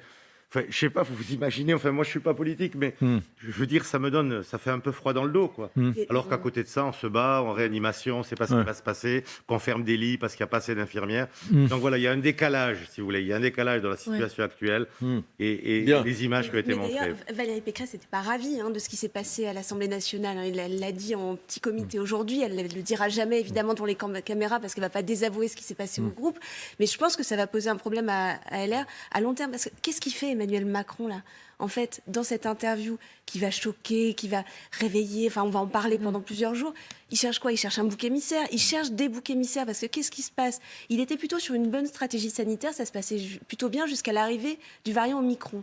Là, on voit bien que la société menace d'être désorganisée, on voit bien qu'il y a des conducteurs de train qui ne sont pas là, on voit bien qu'il y a des classes qui ferment, et ça ne fait que commencer, on a tous les cas se rapprochent quand on a tant de contaminations par jour. Donc finalement, la situation lui échappe. Donc la question... Elle lui échappe pas encore, mais la question c'est est-ce qu'elle va lui échapper? Elle peut lui échapper en tout cas à un moment vraiment crucial puisqu'on s'approche de la présidentielle. Donc là, désigné, qu'est-ce qu'il fait? Il détourne la douleur, il montre les boucs émissaires. Les boucs émissaires, c'est les non-vaccinés. Je vais les emmerder, j'assume de les emmerder, c'est ce qu'il dit en tout cas dans son interview. Pourquoi il dit ça? Tout simplement pour détourner le regard et pour que tout le monde se reparle des non-vaccinés et dise que finalement, c'est à cause d'eux, ce serait à cause d'eux qu'on est aujourd'hui dans cette situation. C'est un système politique qui détourne la douleur, c'est assez classique en politique. Soazic Kemner de Marianne, mesdames, messieurs, si vous rejoignez LCI, sachez que à 20h30, le site du Parisien, le parisien.fr, a mis en ligne une interview du chef de l'État. C'est assez classique, c'est un exercice assez classique au Parisien. Et il faut interviewer des personnalités par des lecteurs du Parisien. Et là, ils étaient 7, c'est ça, Julie, 7 lecteurs du Parisien ont posé des questions au chef de l'État. Et il y a eu un certain nombre d'informations intéressantes. Mais parmi ces informations, il y a eu cette petite phrase du chef de l'État qui, regardez ça, moi je ne suis pas pour emmerder les Français. Il reprend sans doute cette formule de Georges Pompidou dans les années 70 sur le emmerder les Français. Et il ajoute, Emmanuel Macron, eh bien là, les non-vaccinés, j'ai très envie de les emmerder, donc on va continuer à le faire jusqu'au bout. Et c'est une phrase qui a suscité beaucoup de polémiques. Je sais qu'il y a eu des réactions. Beaucoup de réactions dans la classe politique, sur Twitter notamment. Marine Le Pen, un président ne devrait pas dire ça. Le garant de l'unité de la nation s'obstine à la diviser et assume vouloir faire des non-vaccinés des citoyens de seconde zone. Emmanuel Macron est indigne de sa fonction. En avril, je serai la présidente de tous les Français. Oui, on le rappelle, la présidentielle est dans moins de 4 mois. Éric Zemmour, qui embraye également. Président, j'arrêterai d'emmerder les Français. Le président sortant, lui, parle ouvertement d'emmerder une catégorie de Français. Et puis on va écouter aussi Manon Aubry de la France Insoumise. C'est clair qu'il n'en est pas à son premier coup d'essai d'emmerder les Français. Il les emmerde avec la réforme de l'assurance chômage qui fait baisser drastiquement les indemnités pour une grande partie des chômeurs dans notre pays. Il emmerde les Français quand il baisse de 5 € les APL. Bref, en fait, il emmerde une grande partie de la population qui est notamment la frange la plus précaire, la plus pauvre de la population. Voilà, réaction donc de Manon Aubry, toute la classe finalement politique est du même avis. On va écouter la réaction aussi de Yannick Jadot d'Europe Écologie Les Verts. Vous vous rendez compte exactement ce qu'on disait tout à l'heure. C'est-à-dire qu'il fait de la vaccination un référendum pour ou contre Macron. Il en fait un plébiscite. Ça, c'est une faute politique. Quand vous avez des Françaises et des Français qui doutent, aiment bien faire des petites formules, ça fait buzzer et ça montre une fois de plus son mépris pour les Françaises et les Français. Les Français, ils en ont marre d'être divisés. Et je ne comprends pas que Emmanuel Macron continue à jouer avec cette petite phrase, à les diviser. Ce n'est pas à la hauteur d'un président de la République. Ça serait bien, là je m'adresse à la régie, ça serait bien qu'on ait un représentant peut-être de La République En Marche pour qu'il nous explique un petit peu comment le président de la République a donné cette interview en disant « j'emmerde les non-vaccinés » et comment l'Élysée a relu cette interview, le président a probablement relu cette interview et comment ils ont accepté, souhaité que cette formule reste « j'emmerde les non-vaccinés ». On me dit qu'on sera avec Christophe Castaner, le patron des députés La République En Marche, dans quelques minutes, très bien. Et on me dit également qu'on sera avec Nadine Morano, des Républicains, dans quelques minutes également. Très bien, très très bien. Nous nous en réjouissons. Ils sont très réactifs en régie. Ah oui, on est tous très oui, Guillaume Monrequel, vous vouliez réagir. J'ai trouvé intéressant la réaction de Manon Aubry, de la France Insoumise.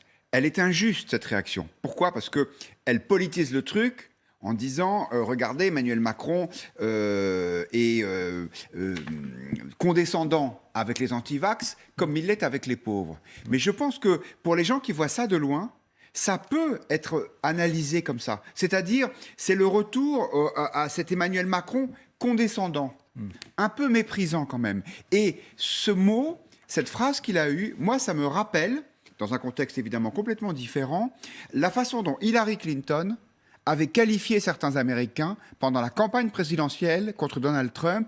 Elle avait dit « ce sont des déplorables ». Et toute une partie des classes populaires américaines s'était vraiment dressée contre ça, et ça avait été l'un des facteurs de succès de Donald Trump. Je ne dis pas du tout que cette phrase va faire perdre l'élection présidentielle d'Emmanuel Macron, ce serait grotesque. Mais je pense honnêtement que ce n'était pas une bonne idée. Il prend un risque, Jad Zahab. C'est vrai qu'on est à 4 mois de la présidentielle. On continue à le rappeler, hein, quand même une large majorité, 92% des Français ont reçu une injection, donc a priori l'opinion est plutôt de son côté, mais quand même il reste 8% qui risque d'être un peu remonté contre le président ce soir. Oui, je crois qu'il prend un risque parce qu'il y a surtout plus de 50% des Français qui ne vont pas voter ou qui disent qu'ils ne vont pas voter. Quand on voit l'abstention en France depuis 20 ans, typiquement ce genre de phrase-là, même si on peut comprendre le fond, c'est-à-dire on veut faire peser les contraintes sur les non-vaccinés, il y a un vrai risque et il se trouve que c'est un sujet sur lequel je travaille beaucoup en ce moment. J'utilise le terme de crise des consentements. Il y a en France une crise des consentements à l'autorité de l'État, à la parole politique, qui sort érodée de 2 années de pandémie, et aussi fondée que soit le diagnostic du président, avec lequel on peut être en désaccord. Je crois que ce genre de terme-là ne va pas faciliter l'adhésion des Françaises au message, parce qu'encore une fois, il dit vouloir emmerder les non-vaccinés et pas les anti-vax. Oui. C'est 2 choses bien différentes, et donc je crois que c'est l'échec du pouvoir de conviction, et j'avoue que je suis très surpris de l'emploi de ce terme qui a été validé par des conseillers. Vous savez, les amis, le problème, c'est qu'on est sur un hiatus sémantique terrible.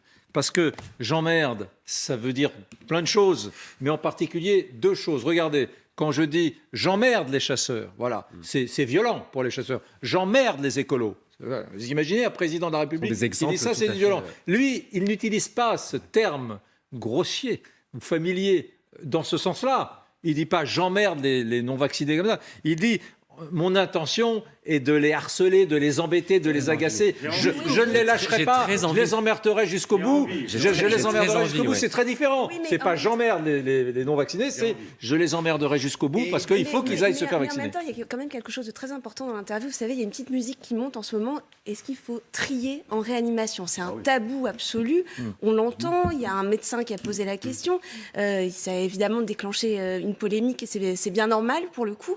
Et ce qui est intéressant, c'est que dans cette interview, le président de la République est interrogé là-dessus et il dit que évidemment, pour lui, c'est hors de question de faire du tri. Donc quand il dit emmerder les non-vaccinés, il n'est pas non plus en train de dire qu'il faut faire du tri en réanimation. C'est-à-dire qu'il ne franchit pas cette frontière-là. Lui, il reste sur les emmerdements du quotidien. Après, la nation fait encore bloc, et heureusement, parce que on aurait franchi une barrière incroyable si le président venait à dire que les personnes qui ne sont pas vaccinées ne peuvent pas bénéficier des mêmes soins dans les mêmes conditions. Parce que ce débat a existé il y a quelques jours. Pas beaucoup, non. Vous avez vu ce qui s'est passé? Attendez, il ne fait pas un tri entre les patients. Et heureusement, de toute façon, je parle sous contrôle du Dr Sebag, mais un médecin n'accepterait jamais de faire ça. Un médecin soigne tout le monde, y compris des terroristes, y compris des gens... Mais il était important qu'il le redise clairement, je trouve. Mais, il y a quand même un gros mais. Dans la même interview, Et toujours en parlant de ces gens hostiles à la vaccination, il dit « un irresponsable n'est plus un citoyen ». Là, il parle des antivax. Il parle des antivax. Il parle des antivax. Donc, il ne fait pas le tri entre les malades, il fait le tri entre les Français. Je vous rappelle que le même Emmanuel Macron, et à mon avis à tort, s'était déclaré hostile, je crois que c'était en 2016, à la déchéance de nationalité pour les terroristes. En revanche, il dit « un antivax n'est plus un citoyen ». Je trouve que c'est presque aussi grave que la phrase sur « j'ai très envie de les emmerder jusqu'au bout ». On va la regarder justement précisément, cette phrase, vous avez raison de la souligner, c'est l'immense faute morale des antivax. Effectivement, il s'adresse spécifiquement aux antivax et non pas aux non-vaccinés. Alors, dans leur attends, globalité. Ils viennent saper ce qu'est la solidité d'une nation. Quand ma liberté vient menacer celle des autres, je deviens un irresponsable. Un irresponsable n'est plus un citoyen. Oui. Éric, vous souhaitez réagir? Oui, un irresponsable n'est plus un citoyen. Si, tout le monde est un citoyen, y compris un irresponsable. Nous sommes tous l'irresponsable de notre voisin. Bon, mais effectivement, il complète encore son idée d'emmerder les non-vaccinés. Il explique en gros pourquoi il veut les emmerder, parce qu'il considère qu'ils sont irresponsables et que leur attitude n'est pas citoyenne. Justement, vous avez beaucoup parlé il y a une minute là, du tri des patients. Vous avez vu ce qui s'est passé en Belgique à l'hôpital de Namur. Les médecins, vos confrères de l'hôpital de Namur, Dr Sebag, ont tiré la sonnette d'alarme en disant il y en a marre des non-vaccinés. Ils viennent à l'hôpital, ils prennent une part non négligeable des lits de soins urgents, de soins intensifs, voire de réa. Et nous avons des personnes qui ont des cancers que nous sommes obligés de déloger, de déprogrammer. Et c'est des pertes de chance, enfin un refrain qu'on connaît. Sauf qu'eux, ils franchissent un pas, les médecins de Namur, parce qu'aujourd'hui, la société belge est en train de s'interroger. Que fait-on des non-vaccinés qui prennent des lits de personnes qui ont des cancers et qui vont peut-être décéder du fait de la présence de ces non-vaccinés? Ça, c'est la société belge est dans ce débat. C'est la raison pour laquelle il faut absolument protéger les services de réanimation, mais les diagnostics, éviter, si vous voulez, les déprogrammations. Je vais donner plusieurs exemples. Vous avez une douleur dans la poitrine, et on doit vous faire une coronarographie, on ne peut pas parce que les blocs opératoires sont occupés. Vous faites un infarctus entre-temps, alors qu'on vous aurait sauvé. On a retardé des tas de coloscopies. On sait que la coloscopie va vous permettre de détecter un cancer du côlon débutant et donc avoir un meilleur succès thérapeutique. Eh bien, si on la retarde, peut-être que un cancer va se développer. Des mammographies qui sont retardées, les diagnostics biologiques, parce que c'est envahi pour les tests PCR, antigéniques, tous les laboratoires de biologie. On a fait 700 000 tests en moins de sida, donc il y a des gens qui sont séropositifs du VIH et qui sont dans la nature. Et donc il vous est arrivé, vous, en tant que soignant, d'être agacé, de ressentir ce sentiment d'agacement face à des non-vaccinés qui arrivent dans vos services? Je suis sûr que j'ai eu des coups de téléphone, mais je suis sûr que certains de mes collègues vont dire « il a raison, Macron, il commence à nous emmerder, ces non-vaccinés ». Et peut-être pas que des médecins, mais quand on est devant les patients, bien entendu que non. Je veux dire, on soigne n'importe qui, on ne demande pas le statut vaccinal des gens, quel en soit. On a les faux aussi. Moi, je suis en face de faux. J'ai un patient que je traite qui a le sida, et je lui demande à chaque fois, bon, vous êtes vacciné, vous avez les 2 doses? Oui, oui. Puis l'autre jour, il vient, il me dit, non, il faut que je vous avoue, j'ai un vrai faux. Je dis, comment un vrai faux? Il me dit, oui, j'ai un vrai faux. J'ai payé une infirmière au centre de vaccination. Donc, il a tout le papier. Elle a jeté la dose, ou elle a fait semblant de lui injecter un truc, elle a mis un. Et donc, il a la double dose. Mais je lui ai dit, mais c'est pas possible. Enfin, je lui ai dit, bon, clémence, bien sûr, j'ai calmé. Je lui ai dit, vous allez prendre rendez-vous, tant pis. Parce que officiellement, vous avez 2 doses. Je veux que vous en fassiez au moins une, qui sera officiellement la 3e dose. Je lui ai donné un rendez-vous. Entre-temps, il m'a téléphoné. Covid, énorme, puisque, bien entendu, il n'est pas vacciné. En plus, il est séropositif, bon, traité. Et donc, il a un Covid sérieux, scanner. Bon, on va le sortir de là. Mais voilà. Et des exemples comme ça, on en a énormément. Et on traite différemment les patients vaccinés de ceux qui sont non vaccinés? Alors, effectivement, si quelqu'un vous dit qu'il est vacciné, il y a des thérapeutiques, on va dire non. C'est en particulier les anticorps monoclonaux. Ça a été le cas de cette dame à Garches qui avait un faux et elle ne l'a pas dit. Donc, on pensait qu'elle était vaccinée. Bon, elle est morte. Elle est morte parce qu'on n'a pas utilisé. Bon, ça, c'est des cas extrêmement. Mais les faux, c'est très. Mesdames, merci docteur, restez avec nous bien évidemment les amis. Nous sommes avec un député Les Républicains du département des Bouches-du-Rhône. Éric Diard est avec nous. Bonsoir Éric Diard. Bonsoir. Bon, j'imagine qu'entre parlementaires, ça commente beaucoup la petite phrase du président de la République que l'on a découvert à 20h30 ce soir dans cette interview diffusée sur le parisien.fr dans lequel Emmanuel Macron dit emmerder les non-vaccinés. J'imagine qu'on en parle un peu dans les couloirs de l'hémicycle ce soir, non ? Oui, bien sûr, nous allons reprendre d'ailleurs la discussion sur le projet de loi sur le pass vaccinal dans quelques minutes. Évidemment, ça commence à faire débat. Quel est votre sentiment ? Est-ce que vous... Cette phrase, ce qui est fou, Éric Diard, on a peut-être du mal à comprendre, nous en tout cas, c'est qu'elle a été relue par l'Élysée. C'est pas une petite, c'est pas une bavure, c'est pas une coquille. L'Élysée l'a relue, très bien, j'emmerde les non-vaccinés, parfait, on y va, on publie. Écoutez, moi ce que je comprends pas, c'est que premièrement, je ferai mienne la phrase de Pompidou, il faut arrêter d'emmerder les Français. Mais les non-vaccinés, il faut pas fractionner. C'est-à-dire les non-vaccinés, il faut continuer à les convaincre de se vacciner et pas les emmerder. C'est provoquer la division. Et un président de la République doit rassembler et pas diviser. Mais Éric Diard, justement, quand il emploie ce terme « emmerder » qu'il a validé, est-ce que c'est pas un peu ce qu'il veut le dire ? Est-ce que c'est pas un peu ça, l'idée, c'est de dire « je vais aller les chercher jusqu'au bout » parce que pour leur santé, pour leur bien-être, je vais aller m'assurer qu'ils sont bien vaccinés. C'est ça, non, qu'il veut dire derrière le président ? Oui, mais alors le terme n'est pas approprié. Je dis, je vais tout faire pour les faire vacciner, mais pas les emmerder. Emmerder, déjà, c'est le terme les provoquer. Et donc, vous avez des personnes qui disent, le président de la République va m'emmerder, je vais me braquer, je ne vais pas encore me faire vacciner. L'objectif, c'est de les convaincre, pas de les contraindre et surtout de les braquer. Je pense que c'est pas bon. Les Français, la France n'a pas besoin d'être divisée, n'a pas besoin d'être fractionnée. On a bien compris effectivement que le terme divisait. Merci beaucoup, Éric Diard. Ouais. J'ai compris un truc. Réaction. Merci, Éric Diard. J'ai compris un truc. Depuis le début, j'arrête pas de répéter. Macron est en train de passer pour l'énerver, l'exciter, et tous les parlementaires de gauche, de droite, d'extrême gauche parlent très calmement. Et pour montrer que eux sont calmes. Mais en fait, je me suis complètement trompé. Ils parlent calmement parce qu'ils sont juste à côté. Ça fait des heures aussi qu'ils sont en train de... Non, et puis parce qu'ils sont dans l'hémicycle, ça résonne, ils sont tous en travaux parlementaires, ils se sont mis à l'écart pour nous parler très calmement, c'est la raison de leur calme en réalité. Vous voyez bien, Diard qui est très volubile, là il était tout calme parce qu'il allait rentrer en séance 3 mètres plus loin, quelques secondes plus tard. Guillaume. C'est vrai, mais je pense qu'il y a aussi, chez les parlementaires, et en tout cas ceux de l'opposition, la volonté d'être dans un registre rationnel, un registre juridique. Nous sommes dans un état de droit, il y a des lois qui autorisent, qui interdisent, il n'y a pas des présidents de la République qui emmerdent une catégorie de Français.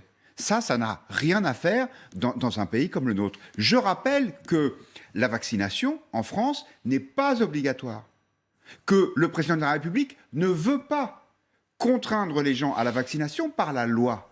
Et du coup, il fait ce pass vaccinal pour inciter les gens à se faire vacciner. Et on savait bien que l'objectif, c'était de les contraindre. Mais c'est pas parce qu'il y a un objectif qu'il faut l'exprimer dans ces mots-là. Je pense qu'encore une fois, d'un point de vue simplement de bon fonctionnement démocratique, c'est quelque chose qui est complètement effectivement, à côté de la place. Vous soulevez un point, Guillaume. C'est exactement ce qu'il a dit, la phrase suivante, je ne vais pas les mettre en prison. Donc il dit, certes, je vais les emmerder jusqu'au bout, mais je ne vais pas les mettre en prison, je ne vais pas les vacciner de force. Ça, pourtant, c'était une proposition, l'obligation vaccinale du PS, notamment. Bien sûr, c'était porté par le PS, et finalement... Quand on regarde, si on essaie de revenir quelques mois auparavant, ça aurait été beaucoup plus simple.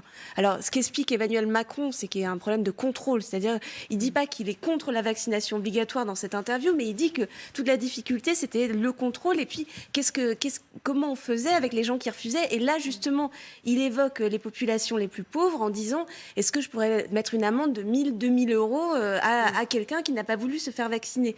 Donc, lui explique qu'il a pris le problème de l'autre côté. Mais je trouve que le grand enseignement, alors c'est côté journaliste politique aussi peut-être, parce que vous savez c'est la présidentielle, donc on a toujours envie de lire les signes dans le mar de café, mais là ce qui est vraiment intéressant, c'est de voir sur quel pied part Emmanuel Macron dans cette campagne. On se demandait, candidat du rassemblement, candidat de la continuité, président qui a géré des crises, capitaine de tempête, pour reprendre une expression qui était utilisée par Nicolas Sarkozy, et en fait il se lance dans la campagne comme un outsider, c'est-à-dire qu'il joue il fait son pari, il joue le match, il sait que ça va être très dur. dur et il joue le match très clairement face à Valérie Pécresse. Parce que finalement, les réactions d'Éric Zemmour, de Marine Le Pen et de la France Insoumise, il les attendait et il les espérait. La question, c'est comment LR, c'est ça qui va être vraiment intéressant, comment LR va se positionner en sachant que le groupe à l'Assemblée, on l'a vu hier, est divisé sur la question du pass sanitaire et que finalement, les LR ont plutôt intérêt à être du côté de l'ordre. Donc, pas du côté des anti-vax. Quand on parle des manifestations, hein, je ne parle pas des anti-vaccinations. Je ne parle pas des non-vaccinés, mais des anti-vax. On est dans 1 ou 2 minutes avec Christophe Castaner, qui est à l'Assemblée nationale. Je lui poserai la question, qu'est-ce qui lui a pris au président de la République de décider comme ça d'emmerder 4 ou 5 millions de Français, les non-vaccinés? Il nous expliquera peut-être les choses. Juste au passage, pendant que vous parliez, Soisy, que j'étais en train de me dire, quand dans la Ve République, un président de la République a tenu des propos aussi durs à l'endroit d'une fraction de la population qui n'est pas négligeable. 4 à 5 millions. Même avec l'extrême droite et Mitterrand, le discours politique, c'était « je combats les leaders d'extrême droite, mais les Français, eux, se sont fourvoyés, mais je respecte les électeurs ». Il y avait toujours ce discours respectueux vis-à-vis des Français, y compris ceux qui ne sont pas de son camp. Là, quand même, il montre d'un cran, quand même, Emmanuel Macron, quand il dit « j'emmerde les Français », c'est... Oui, je suis en les train non-vaccinés. Je suis en train de chercher Nicolas Sarkozy, qui était connu pour son franc-parler, parfois s'en prenait brutalement, mais à une seule personne.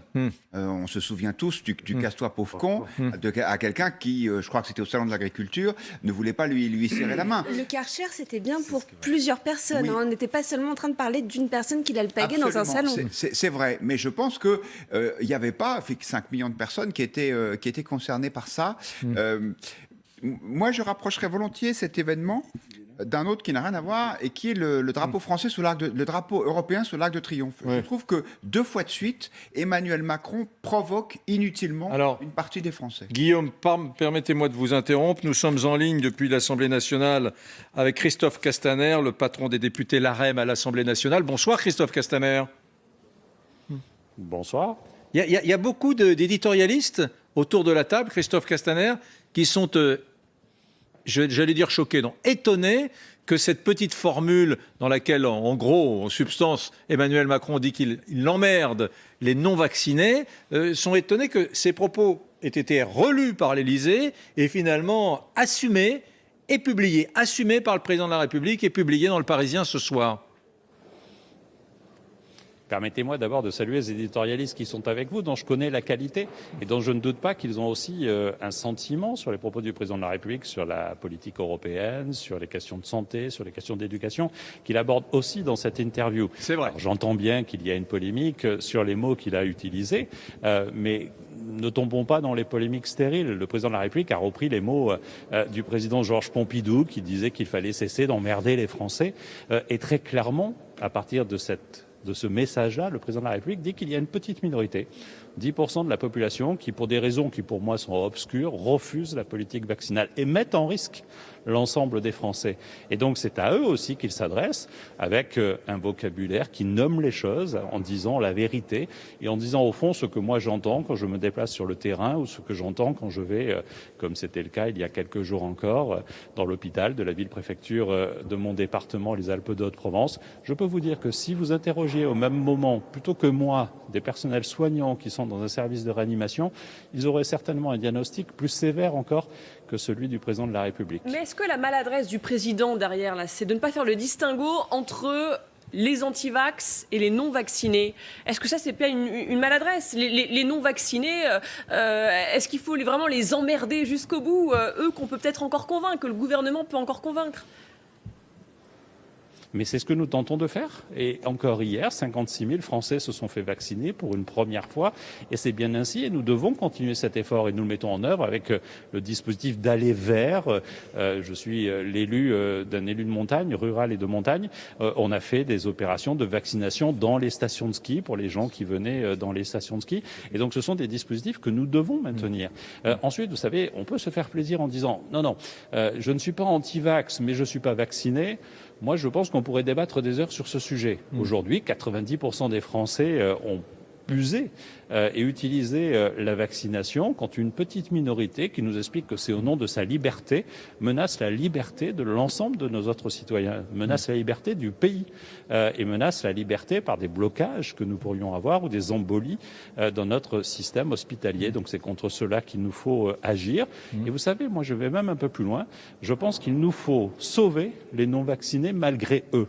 Et la politique que nous mettons en œuvre aujourd'hui, qui fait porter l'effort, effectivement, significativement sur les non-vaccinés, c'est une politique qui vise justement à ce que chacun se vaccine. Mais Christophe Castaner, ça fait plus de doute, il sera candidat Emmanuel Macron, il le dit d'ailleurs aussi dans cette interview, j'en ai très envie, pas de faux suspense, en gros j'attends le bon moment. La critique de l'opposition qui dit qu'il n'est pas dans son rôle de président, justement, en utilisant ces termes, en disant les non-vaccinés, j'ai très envie de les emmerder.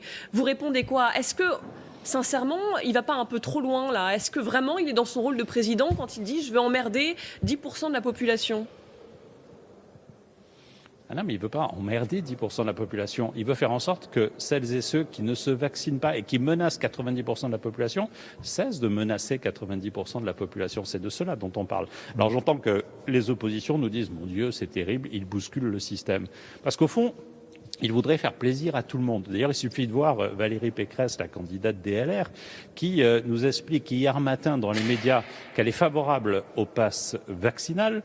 Et hier soir, presque au moment où on se parle, ce sont les députés LR qui ont voté contre l'article 1 de la loi que nous portons actuellement sur le pass vaccinal. Et donc il y a une incohérence totale. Pour une raison simple, c'est que certains politiques pensent qu'il faut faire plaisir à tout le monde, tout le temps, quitte à dire tout et son contraire. Bien non. Nous, on a une politique qui est assez claire, c'est celle de faire en sorte qu'on puisse, parce qu'on a une arme contre la Covid qui s'appelle la vaccination, faire en sorte qu'on puisse vacciner un maximum de monde et faire en sorte que celles et ceux qui aujourd'hui, parce qu'ils refusent pour des raisons que je considère obscures, qui ne sont pas fondées médicalement, scientifiquement et qui menacent l'ensemble de l'équilibre de la nation, se fassent vacciner. Faisons-le, poussons cela, et nous avons cette cohérence-là quand d'autres, et les oppositions en particulier, voudraient défendre tout et son contraire. Vous savez, chez moi, il y a un adage, on dit « ami de tout le monde, ami de personne ».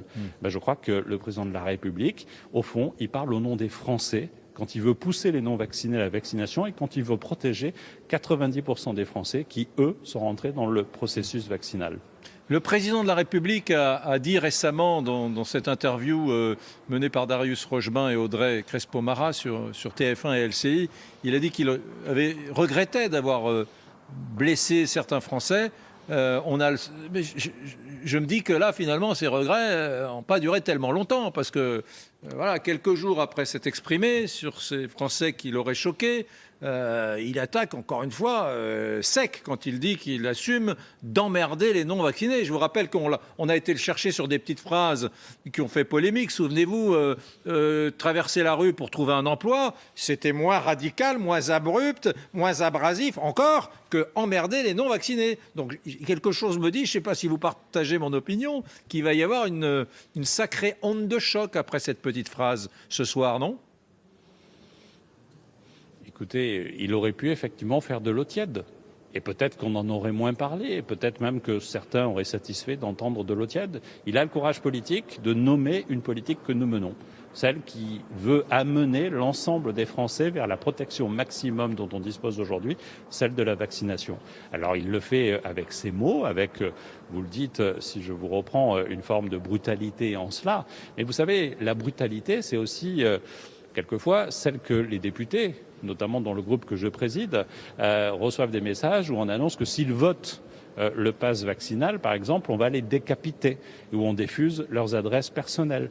Donc c'est aussi cela qu'il faut entendre. Et donc moi je ne considère pas que nommer les choses, paraphraser le président Pompidou, ce soit agresser celles et ceux qui aujourd'hui ne veulent pas se vacciner. C'est leur faire comprendre qu'ils mettent en risque notre système, qu'ils mettent en risque leur propre famille, leurs propres amis, qu'ils mettent en risque le système hospitalier de notre pays. C'est cela la réalité et c'est de cela dont on aurait pu se parler encore. Christophe Castaner, Guillaume Roquette, autour de la table, avait une question à vous poser. Oui, vous êtes le patron du principal groupe parlementaire à l'Assemblée, donc un acteur essentiel de l'état de droit, de la vie démocratique. Est-ce que vous n'êtes pas choqué quand le chef de l'État dit « un irresponsable n'est plus un citoyen » ?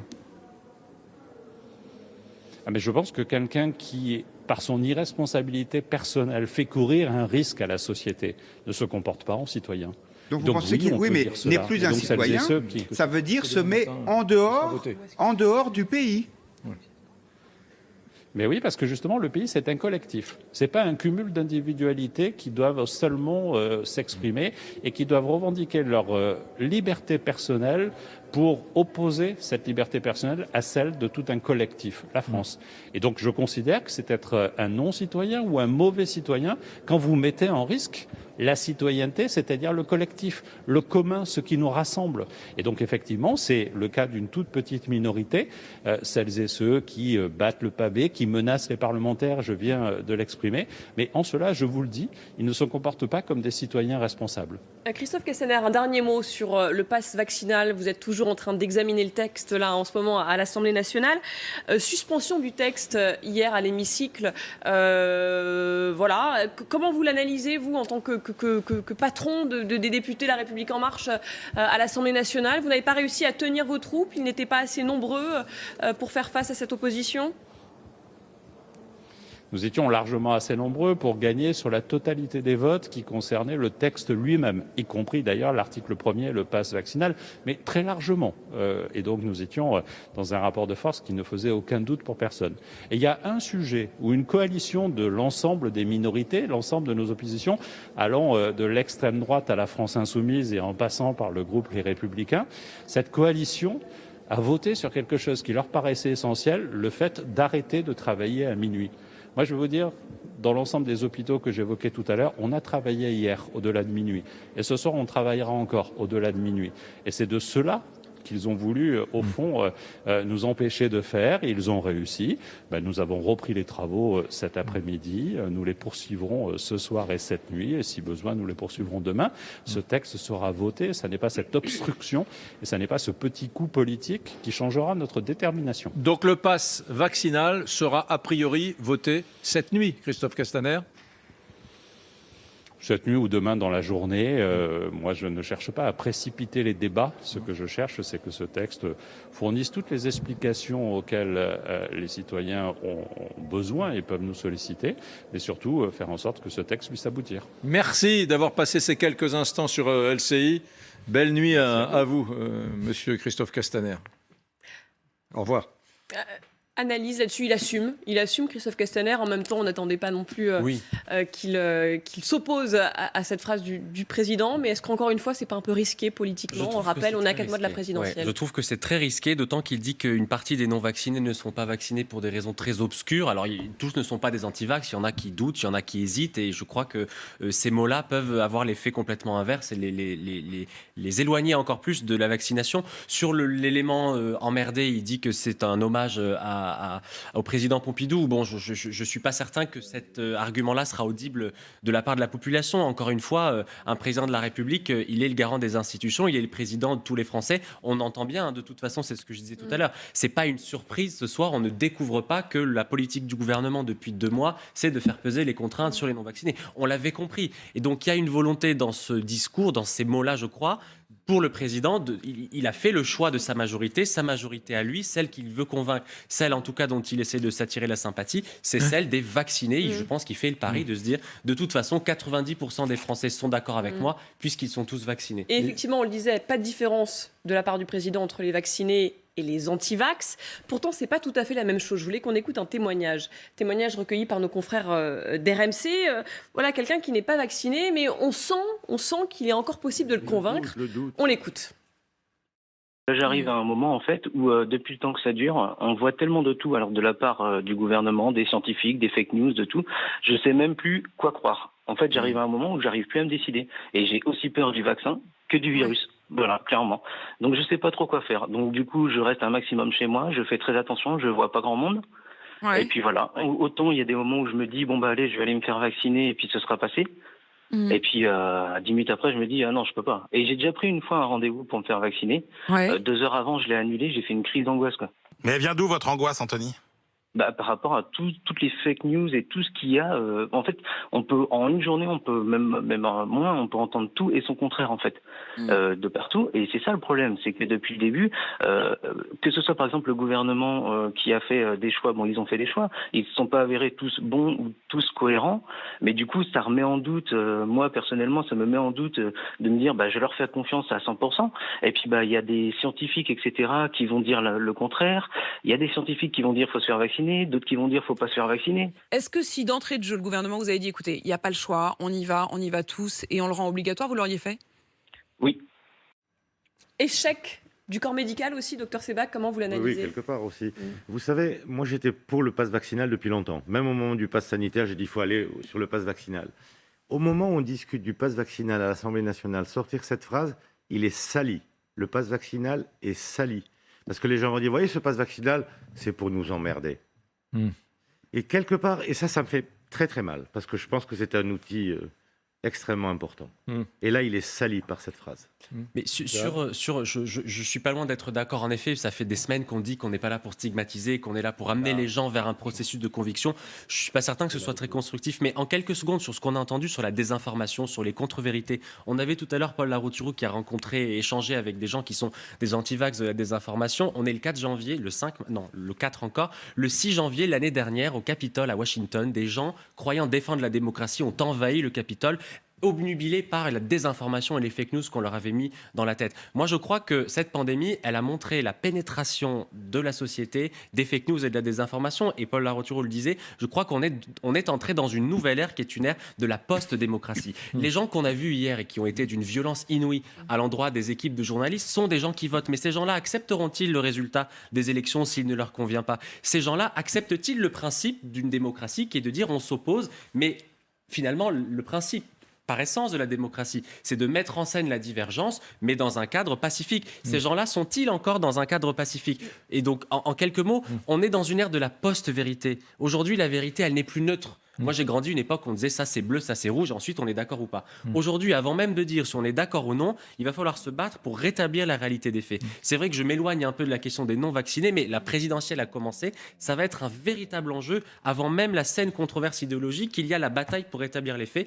La désinformation tue, les anti-vax en faisant du prosélytisme et en convainquant des gens que le vaccin va les blesser, la désinformation et les anti-vax tuent aussi. On regarde, attends, non, juste choisi. Moi, je veux absolument rediffuser cette séquence incroyable tournée par Paul Larouturou. On la regardera dans un instant. Mais la régie m'informe que nous sommes en ligne avec Nadine Morano, qui est avec nous. Bonsoir, Nadine Morano. Bonsoir. Merci d'être avec nous. J'imagine que vous aussi, vous avez découvert aux alentours de 20h30 cette interview qu'a donnée le chef de l'État à 7 lecteurs et lectrices du quotidien Le Parisien, et dans laquelle, alors il parle de plein de sujets, il explique qu'il a très envie d'être président, mais surtout, il explique qu'il emmerde les Français non vaccinés. J'utilise un terme qu'il utilise lui-même. Alors, intéressant, cette interview a été relue par l'Élysée et par Emmanuel Macron, qui assume emmerder les 4 ou 5 millions de Français non vaccinés. Quel est votre commentaire, Nadine Morano ?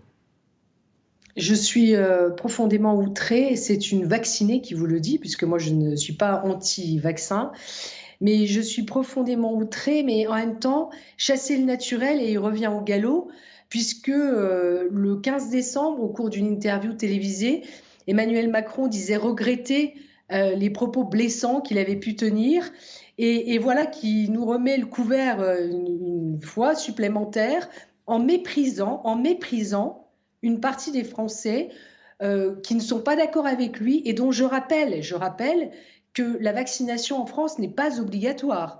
Donc on n'est pas face à des personnes qui ne respectent pas la loi, mais qui ont fait ce choix ou qui n'ont pas fait d'ailleurs ce choix, parce que vous avez des personnes qui sont isolées de la vaccination, des personnes âgées, des personnes fragiles, des personnes qui ne sont pas convaincues du bien fondé de la vaccination, qui se posent des questions, et le président de la République devrait mettre toute son énergie à protéger ceux-là, comme à protéger ceux qui sont déjà vaccinés, parce qu'il est garant de l'unité de la nation, et ses propos, franchement, ne sont pas dignes de la fonction présidentielle. Mais est-ce que, Nadine Morano, est-ce qu'on ne s'attarde pas un petit peu trop sur le terme emmerdé, c'est ce que soulevait Éric.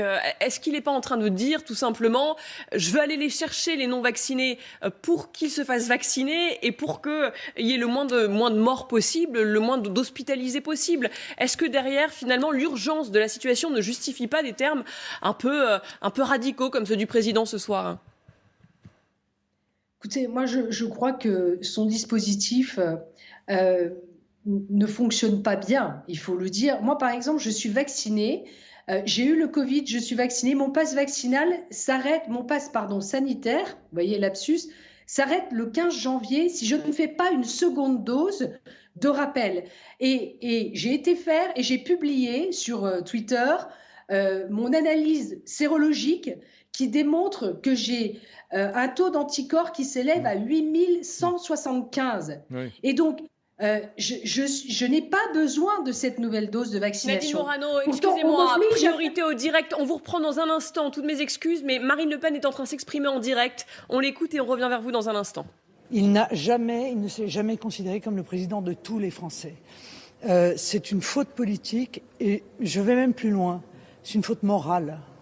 Et c'est une faute morale lourde. Dans un pays qu'il a contribué très lourdement à fracturer, il continue cette politique de division, il continue cette politique qui consiste à jeter les Français les uns contre les autres et exprime clairement ce soir la volonté de mener une politique contre une partie des Français. Encore une fois, une partie des Français dont on peut ne pas partager les choix, mais qui n'ont violé aucune loi dans notre pays. On ne parle pas ici de délinquants, on ne parle pas ici de criminels. Emmanuel Macron n'a jamais eu de propos aussi durs que cela à l'égard des djihadistes. Il les a pourtant à l'égard d'une partie des Français. Je trouve que c'est indigne de la fonction qu'il exerce. Les députés de la majorité ont expliqué que c'était de la franchise. Que répondez-vous à cela ? Non, c'est de la violence. Ça n'est pas de la franchise, c'est de la violence. Or, le président est le garant de la cohésion nationale. Aujourd'hui, il est le promoteur de la division nationale. Et encore une fois, il prend en faisant cela une lourde responsabilité. Et s'il croit qu'il va convaincre avec des propos tels que cela, les Français qui ont fait le choix de la vaccination, comme je l'ai fait moi-même, ils se trompent. Car les Français ne veulent pas de la division, ils ne veulent pas de la violence, ils ne veulent pas du chaos. Il sera définitivement le président qui a mis en place en France le chaos, la violence et la division de la société française. Une stratégie électoraliste de sa part, on voit bien de se ranger du côté de la très large majorité. J'ai envie d'être candidat. Oui, mais il n'y a qu'un problème, c'est que ça n'est pas parce que les Français sont vaccinés, et je le suis moi-même, qu'ils sont d'accord pour que l'on mène, au travers du président de la République et le garant de la cohésion nationale, une guerre contre une partie des Français. Cette situation n'est pas admissible. Encore une fois, je le répète, les non-vaccinés sont parfois éloignés du parcours de soins. Ils sont parfois dans un désert médical. Parfois, simplement, ils ont peur. Aussi bêtement que cela, vous voyez, ils ont peur du vaccin. Il faut les rassurer, il faut les convaincre. Parfois, ils ont perdu toute confiance dans le gouvernement et on aurait du mal à leur en faire grief, compte tenu du fait que le gouvernement a raconté absolument n'importe quoi sur cette crise sanitaire, disant tout et l'inverse de tout depuis 2 ans. Quoi qu'il en soit, on ne peut pas leur parler comme cela, on ne peut pas utiliser des termes aussi scandaleux, aussi vulgaires, aussi violents à leur égard. Rien ne justifie cela. Faudrait-il qu'il s'exprime et qu'il retire ses propos ? Mais il me semblait que le président de la République avait, il y a peu dans une émission, regretté sa brutalité au cours d'un certain nombre d'épisodes de l'histoire récente. Je vois qu'en réalité, il s'agissait de dissimulation de sa part, il s'agissait d'une manœuvre, car en réalité, non seulement, manifestement, il ne regrette pas sa brutalité, mais il la réitère. Et même, il monte en gamme dans la vulgarité et la brutalité qu'il exprime à l'égard d'une partie des Français. Je vous en prie. Voilà, c'était la Marine Le Pen qui réagissait en direct à l'Assemblée nationale. Pardonnez-nous, Nadine Morano, de vous avoir interrompu, mais c'est candidate à l'élection présidentielle, qui a quand même eu une formule un peu impactante. Il a dit: le président de la République, Emmanuel Macron, n'a jamais tenu des propos aussi durs à l'endroit d'aucune communauté française, même à l'endroit des terroristes et des djihadistes. Il n'a jamais été aussi dur. J'imagine que voilà, c'est un petit propos qui risque de faire son chemin demain matin chez les éditorialistes de la radio, d'LCI, de toutes les chaînes et de tous les journaux. Ouais, enfin, je crois que en fait, Emmanuel Macron a réussi à faire un consensus contre lui. Enfin, ses propos sont tellement incroyables. Enfin, c'est pas acceptable. Mais en fait, c'est sa vraie nature. Je pense qu'il ne comprend pas la France et le fonctionnement de la France, en fait. Parce que même dans cette histoire de vaccination, moi, si j'ai parlé de cette histoire de taux d'anticorps, c'est que beaucoup de médecins m'ont alerté sur le fait qu'on veut imposer une autre vaccination, une troisième dose ou une deuxième dose pour des gens qui ont été vaccinés et qui ont des anticorps. Et c'est un vaccin inutile. Donc, même moi qui suis vaccinée, qui ne suis pas quelqu'un qui suis anti-vaccination, vous ne m'avez jamais entendu sur les plateaux télé aller dire, aller faire du prosélytisme contre la vaccination. Pas du tout. Au contraire, je suis vaccinée, mes enfants sont vaccinés. Mais là, le fait qu'on ne puisse pas faire cette analyse, si vous voulez, individualisée, parce que nous sommes des individus, on n'est pas que des chiffres. Donc la vaccination de masse réitérée au bout de plusieurs mois, où on dit qu'il faut repasser à la vaccination sans même vérifier si elle est nécessaire, je peux comprendre qu'il y a des gens qui s'inquiètent par rapport à ça. Qui se disent mais quelles conséquences je peux avoir. Donc moi, depuis tout à l'heure où j'ai publié cette analyse sérologique, je reçois beaucoup de témoignages sur la boîte mail de ma permanence de gens qui sont dans la même situation que moi, ou de gens qui ont eu un vaccin alors qu'ils avaient beaucoup d'anticorps et qui se sont retrouvés à avoir des conséquences secondaires de cette vaccination. Donc à un moment, il faut qu'on puisse exprimer aussi et voir la réalité. Je sais que la situation n'est pas facile en période de pandémie, mais faire un procès à ceux qui font le choix de ne pas se faire vacciner parce que, je l'ai dit tout à l'heure, soit parce qu'ils n'ont pas pu, soit parce qu'ils craignent, soit parce qu'ils sont éloignés de la vaccination, il doit les protéger, il ne doit pas les stigmatiser. Et ce n'est pas digne d'un président de la République. Bien, merci beaucoup Nadine Morano de cette réaction tardive. C'était très gentil d'être avec nous sur LCI. À 23h50, vous voulez réagir, docteur Sebag ? Non, écoutez, je ne vais pas faire une consultation à Mme Morano non.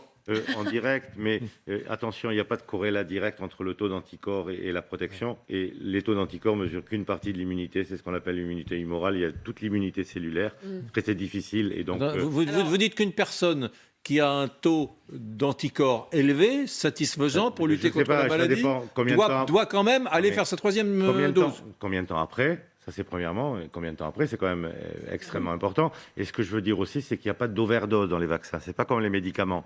Vous risquez rien. Vous voyez bien qu'on a mis 2 mois, 3 mois, on avait mis 6 mois, 5 mois, 4 mois, 3 mois. Il y a des pays qui font 2 mois. Donc il n'y a pas d'effet cumulatif, si vous voulez. Il n'y a pas d'effet cumulatif. C'est rassurant. Pour en revenir quand même aux propos de Marine Le Pen, qui a des mots très forts. Emmanuel Macron mène une guerre contre une partie des Français. Il est le promoteur de la division nationale. On est à 4 mois de la présidentielle. C'est la stratégie de la division, effectivement, Jad Saab ? Là, on voit bien que c'est une réaction de candidate à l'élection présidentielle. Elle est dans son rôle et d'une certaine manière, pour elle, c'est du pain béni parce que, en effet, elle, qui un temps a flirté avec les gens qui étaient contre le pass sanitaire, contre la vaccination, mais qu'elle n'a jamais vraiment condamné, anti-vax, c'est une façon pour elle, encore une fois, d'attirer à elle un électorat potentiel. Par contre, on ne peut pas laisser dire à Marine Le Pen que le président de la République n'aurait pas été ferme contre les terroristes, les djihadistes, etc. Ça, c'est de l'instrumentalisation absolument indigne et Marine Le Pen est dans son rôle quand elle le fait, mais on ne peut pas la laisser dire que c'est pas parce que le président n'a jamais dit « j'emmerde les terroristes » qu'il n'a jamais combattu les terroristes. Voilà, vous m'avez agacé Nadine Morano, docteur Sebag, elle est là, elle veut vous répondre, ben voilà, très bien. Parce que c'est toujours compliqué quand à chaque fois on quitte un plateau et que quelqu'un répond sans qu'on puisse répondre. Donc merci de m'avoir donné la parole. Moi j'en ai parlé, j'ai ma sérologie, j'en ai parlé avec des cardiologues, j'en ai parlé avec mon médecin généraliste et si vous voulez, il y en a un peu marre aussi pour tous les Français d'entendre sur tous les plateaux télé tout et son contraire sur la question de la vaccination. Combien de temps après votre dose ? Combien de temps après votre dose vous avez eu ce taux d'anticorps ? C'est tout, ce que je fais aucune critique. Combien de temps après la vaccination vous avez fait cette sérologie, madame ? Et je l'ai fait au mois de mai. Vous avez fait votre vaccination au mois de mai, la deuxième dose. Voilà.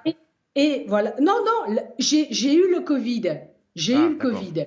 Et donc, j'ai eu une seule dose au mois de mai et mon passe vaccinal s'arrête le 15 janvier. Et j'ai fait cette sérologie il y a quelques jours et je suis à un taux de 8175 taux d'anticorps. Donc, à un moment, il va falloir arrêter de nous obliger de faire des vaccins là où on n'en a pas besoin, parce que moi, le cardiologue et le médecin généraliste et tous ceux que j'ai consultés me disent cette vaccination n'est pas nécessaire. Pour moi, comme pour tous ceux qui ont eu le Covid, plus une dose de vaccination. Et d'ailleurs, il y a une étude qui a été faite, vous pourrez regarder sur Top Santé, il y a une étude qui a été faite au CHU de Toulouse sur, je ne sais plus, que plusieurs milliers de personnes et qui donne justement ce taux de sérologie. Si vous êtes entre 141 et 500, ça veut dire que vous avez un taux de 14 C'est un petit peu compliqué, là. C'est vrai qu'avoir eu le Covid et une vaccination, ça entraîne un taux d'anticorps extrêmement fort, mais il faut voir le cas particulier. Non, mais ça peut arriver techniquement qu'un Français soit dans l'obligation, s'il veut sortir vivre, de faire sa 3e dose, alors que métaboliquement, elle ne s'impose pas. Ça doit arriver, ça, quand même. Il y a une très grande variabilité. Il y a des gens comme vous, madame, qui ont été anticorps, qui restent très très longtemps. Il y a des gens non. Et en santé publique, on est obligé effectivement de prendre des décisions. Mais après, il faut effectivement regarder de toute façon, vous nous dites une 3e dose, y compris il n'y a pas d'overdose de vaccination. Pour conclure, quand même, cette phrase, je la rappelle, c'est la phrase dont on parlera encore demain, ça n'avait pas trop de doute. Voilà, il assume d'emmerder les non-vaccinés, Emmanuel Macron, Guillaume Roquette. Ça restera aussi une des petites phrases du quinquennat d'Emmanuel Macron. Oui, c'est l'Emmanuel Macron que je trouve on aime moins, celui qui dit qu'il n'y a qu'à traverser la route pour trouver du travail, celui qui donne le sentiment, à tort ou à raison, d'avoir une forme de condescendance vis-à-vis des autres, de certains citoyens. C'est aussi une phrase qui intervient 4 jours après cet épisode malheureux du drapeau européen qui était mis en place en se substituant au drapeau français, en tout cas à cette occasion-là, pour la présidence française de l'Europe. Et c'est comme si Emmanuel Macron, à 2 reprises, ne comprenait pas, le pays ne comprenait pas que certains actes ou certains mots ne doivent pas être prononcés quand on est le président de tous les Français. Bien, merci beaucoup Guillaume Roquette, merci les amis, c'était un débat de très très haut niveau. Soyez présents demain à 22h, vous verrez les éditorialistes seront encore meilleurs que ce soir, mesdames, messieurs. Quoi qu'il en soit, merci de votre fidélité. Zaza n'est pas habitué, il est choqué. Merci de votre fidélité, restez à l'écoute d'LCI bien évidemment, car vous le savez, sur notre chaîne, nous avons les moyens de vous faire veiller. Politique insomniaque, voilà. Eric, n'oubliez pas. Les politiques attention, insomniaques, vous n'allez pas tous vous coucher. Eh bien, dans 4 minutes, mesdames, messieurs, à minuit pile, c'est le journal politique insomniaque avec Julie Hamet, indubitablement le plus grand moment de la journée sur LCI. Et surtout Frédéric Delpech. Et Frédéric Delpech qui sera avec vous. Salut, à demain 22h.